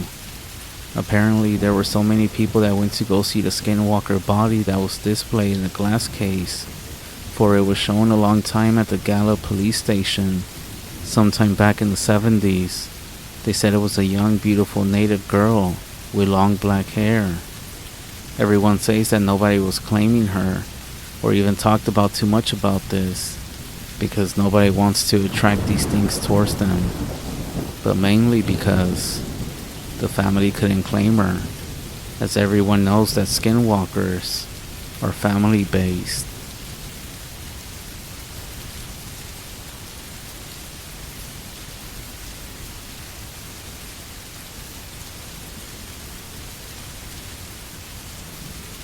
I want to start the story off by saying that I am Navajo, and boy, have I heard a lot of stories growing up on the REZ. While I never seen anything myself, which I'm actually grateful for, I have benefited by being around the people who have. There's a different kind of evil that lives in the quiet high deserts and in the deep canyons of Utah, Arizona, New Mexico, even Colorado in the southern area. I can only describe it as an ancient evil. Now there are helpful ceremonies, rituals, and traditions that are still practiced to this day. Hell, even a local hospital has an on-duty medicine man, but it seems to be a double-edged sword. What I mean is there is also black magic, which most Navajo will not even acknowledge or speak of. We are very superstitious. You will find this with most First Nation people. From Alaska to Argentina, it's just something you don't do, and fear that it will get the attention of unwanted spirits or harmful entities. Skinwalkers or Nadadroshi are just a few stories that kept me up at night with the covers over my head. So here's a quick one for you guys. A Navajo tribal police officer was driving west on what used to be officially named Highway 666. It was lightly snowing, maybe 1/4 of an inch, which is a lot of snow for home, and he sees an old woman walking on the side of the road. How she got there, or where she was going, was apparent because she was so far out in the middle of nowhere. He didn't see her right away, but as he passes, he noticed that she is dressed in traditional clothing, a dress, a shawl, and her hair in a traditional bun. This actually isn't too odd. Many elders still choose to dress traditionally. But why was she out in such cold weather? And this late at night? Hitchhiking? Maybe. He passed her too quickly and now has to turn around. And as he makes a U-turn, he notices she is nowhere to be seen. This is fairly flat terrain, and he for sure saw an old woman walking. He pulls the squad car over and steps out with his flashlight. Confused, he manages to find the woman's footprints in the snow. He follows the footprints until they suddenly turn into what look like dog footprints, leading away from the road in a hurry. He immediately jumps back into the squad car and meets up with another officer near his patrol. He is a little shaken up, but then tells the other officer if he has ever seen anything like that. The other officer tells him that he has. He also explains that sometimes it's an old woman, sometimes a very beautiful young girl, but always on that road and always in the snow, waiting for the right Good Samaritan to let her into their car. I still get nervous driving those wide open spaces at night. I keep my eyes strictly on the road and turn my music up high. I rarely ever pick up hitchhikers, but I for sure will never pick one up at night. So let this be a warning to each and every single one of you, that if you ever come around this area, or what used to be called Highway 666, don't ever pick up a hitchhiker. It might just be a skinwalker taking you home.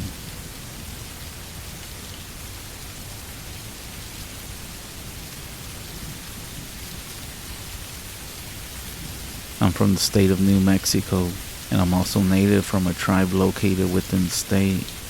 I'm not going to mention the tribe or what part of the state I'm from, obviously for privacy reasons. I'll start off by saying that growing up on the REZ as a member of the tribe, you're exposed to a lot of things. We take our tradition very serious, and we try to preserve it the best way we can. However, there are things that happen that are not talked about on the REZ. It's no secret that there are people who are evil. We all heard of skinwalkers and wendigos, evil spirits that torment people or corrupt their mind with evil. As crazy as these things sound, believe me, such things do exist. I have ran into evil spirits in my REZ, and I heard plenty of stories from fellow tribal members or friends that have experienced similar things. For example, the things they experienced included unnaturally whistling in the back hills of the REZ at night, or moving shadows in the trees, or even in the arroyos that are black and misshapen, or some owls that perch up in the nearby trees watching your house all night long. But this story that I'm going to share with you didn't happen to me or anyone that I know.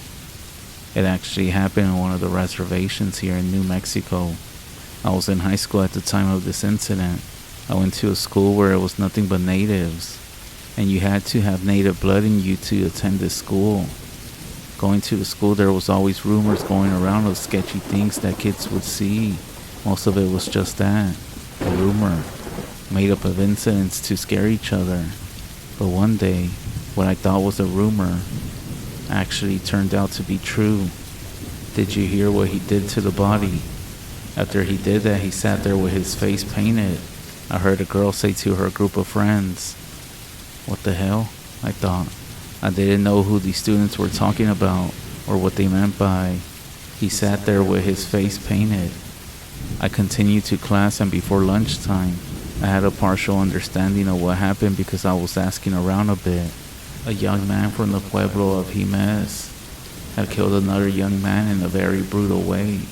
As the lunch hour proceeded, I found out more information on what happened. The man who killed the other man were both friends.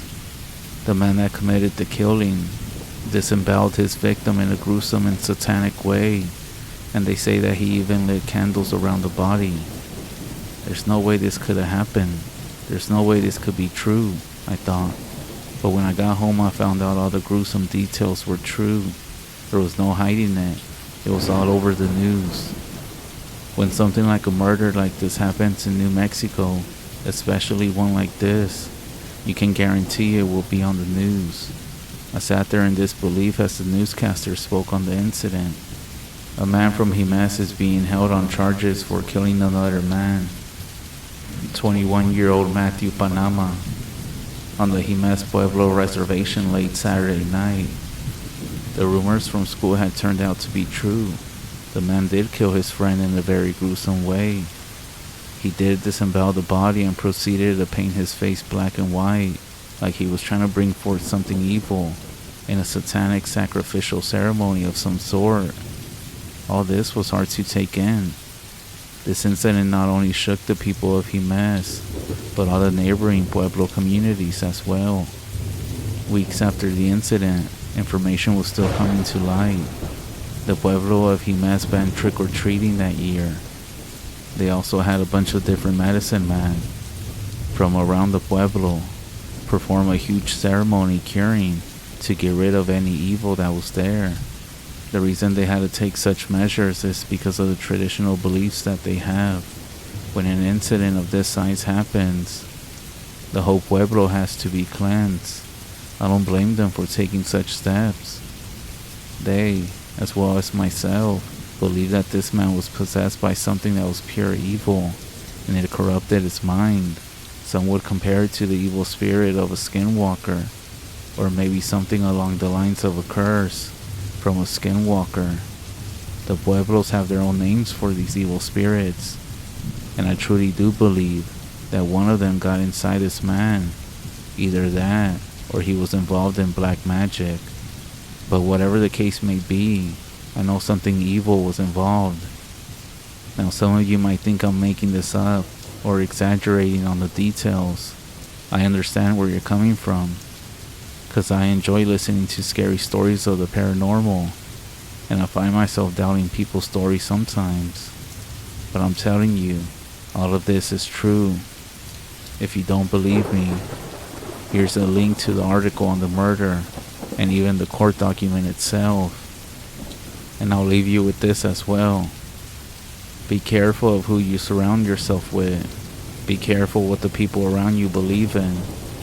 The last thing you want to do is be involved in witchcraft.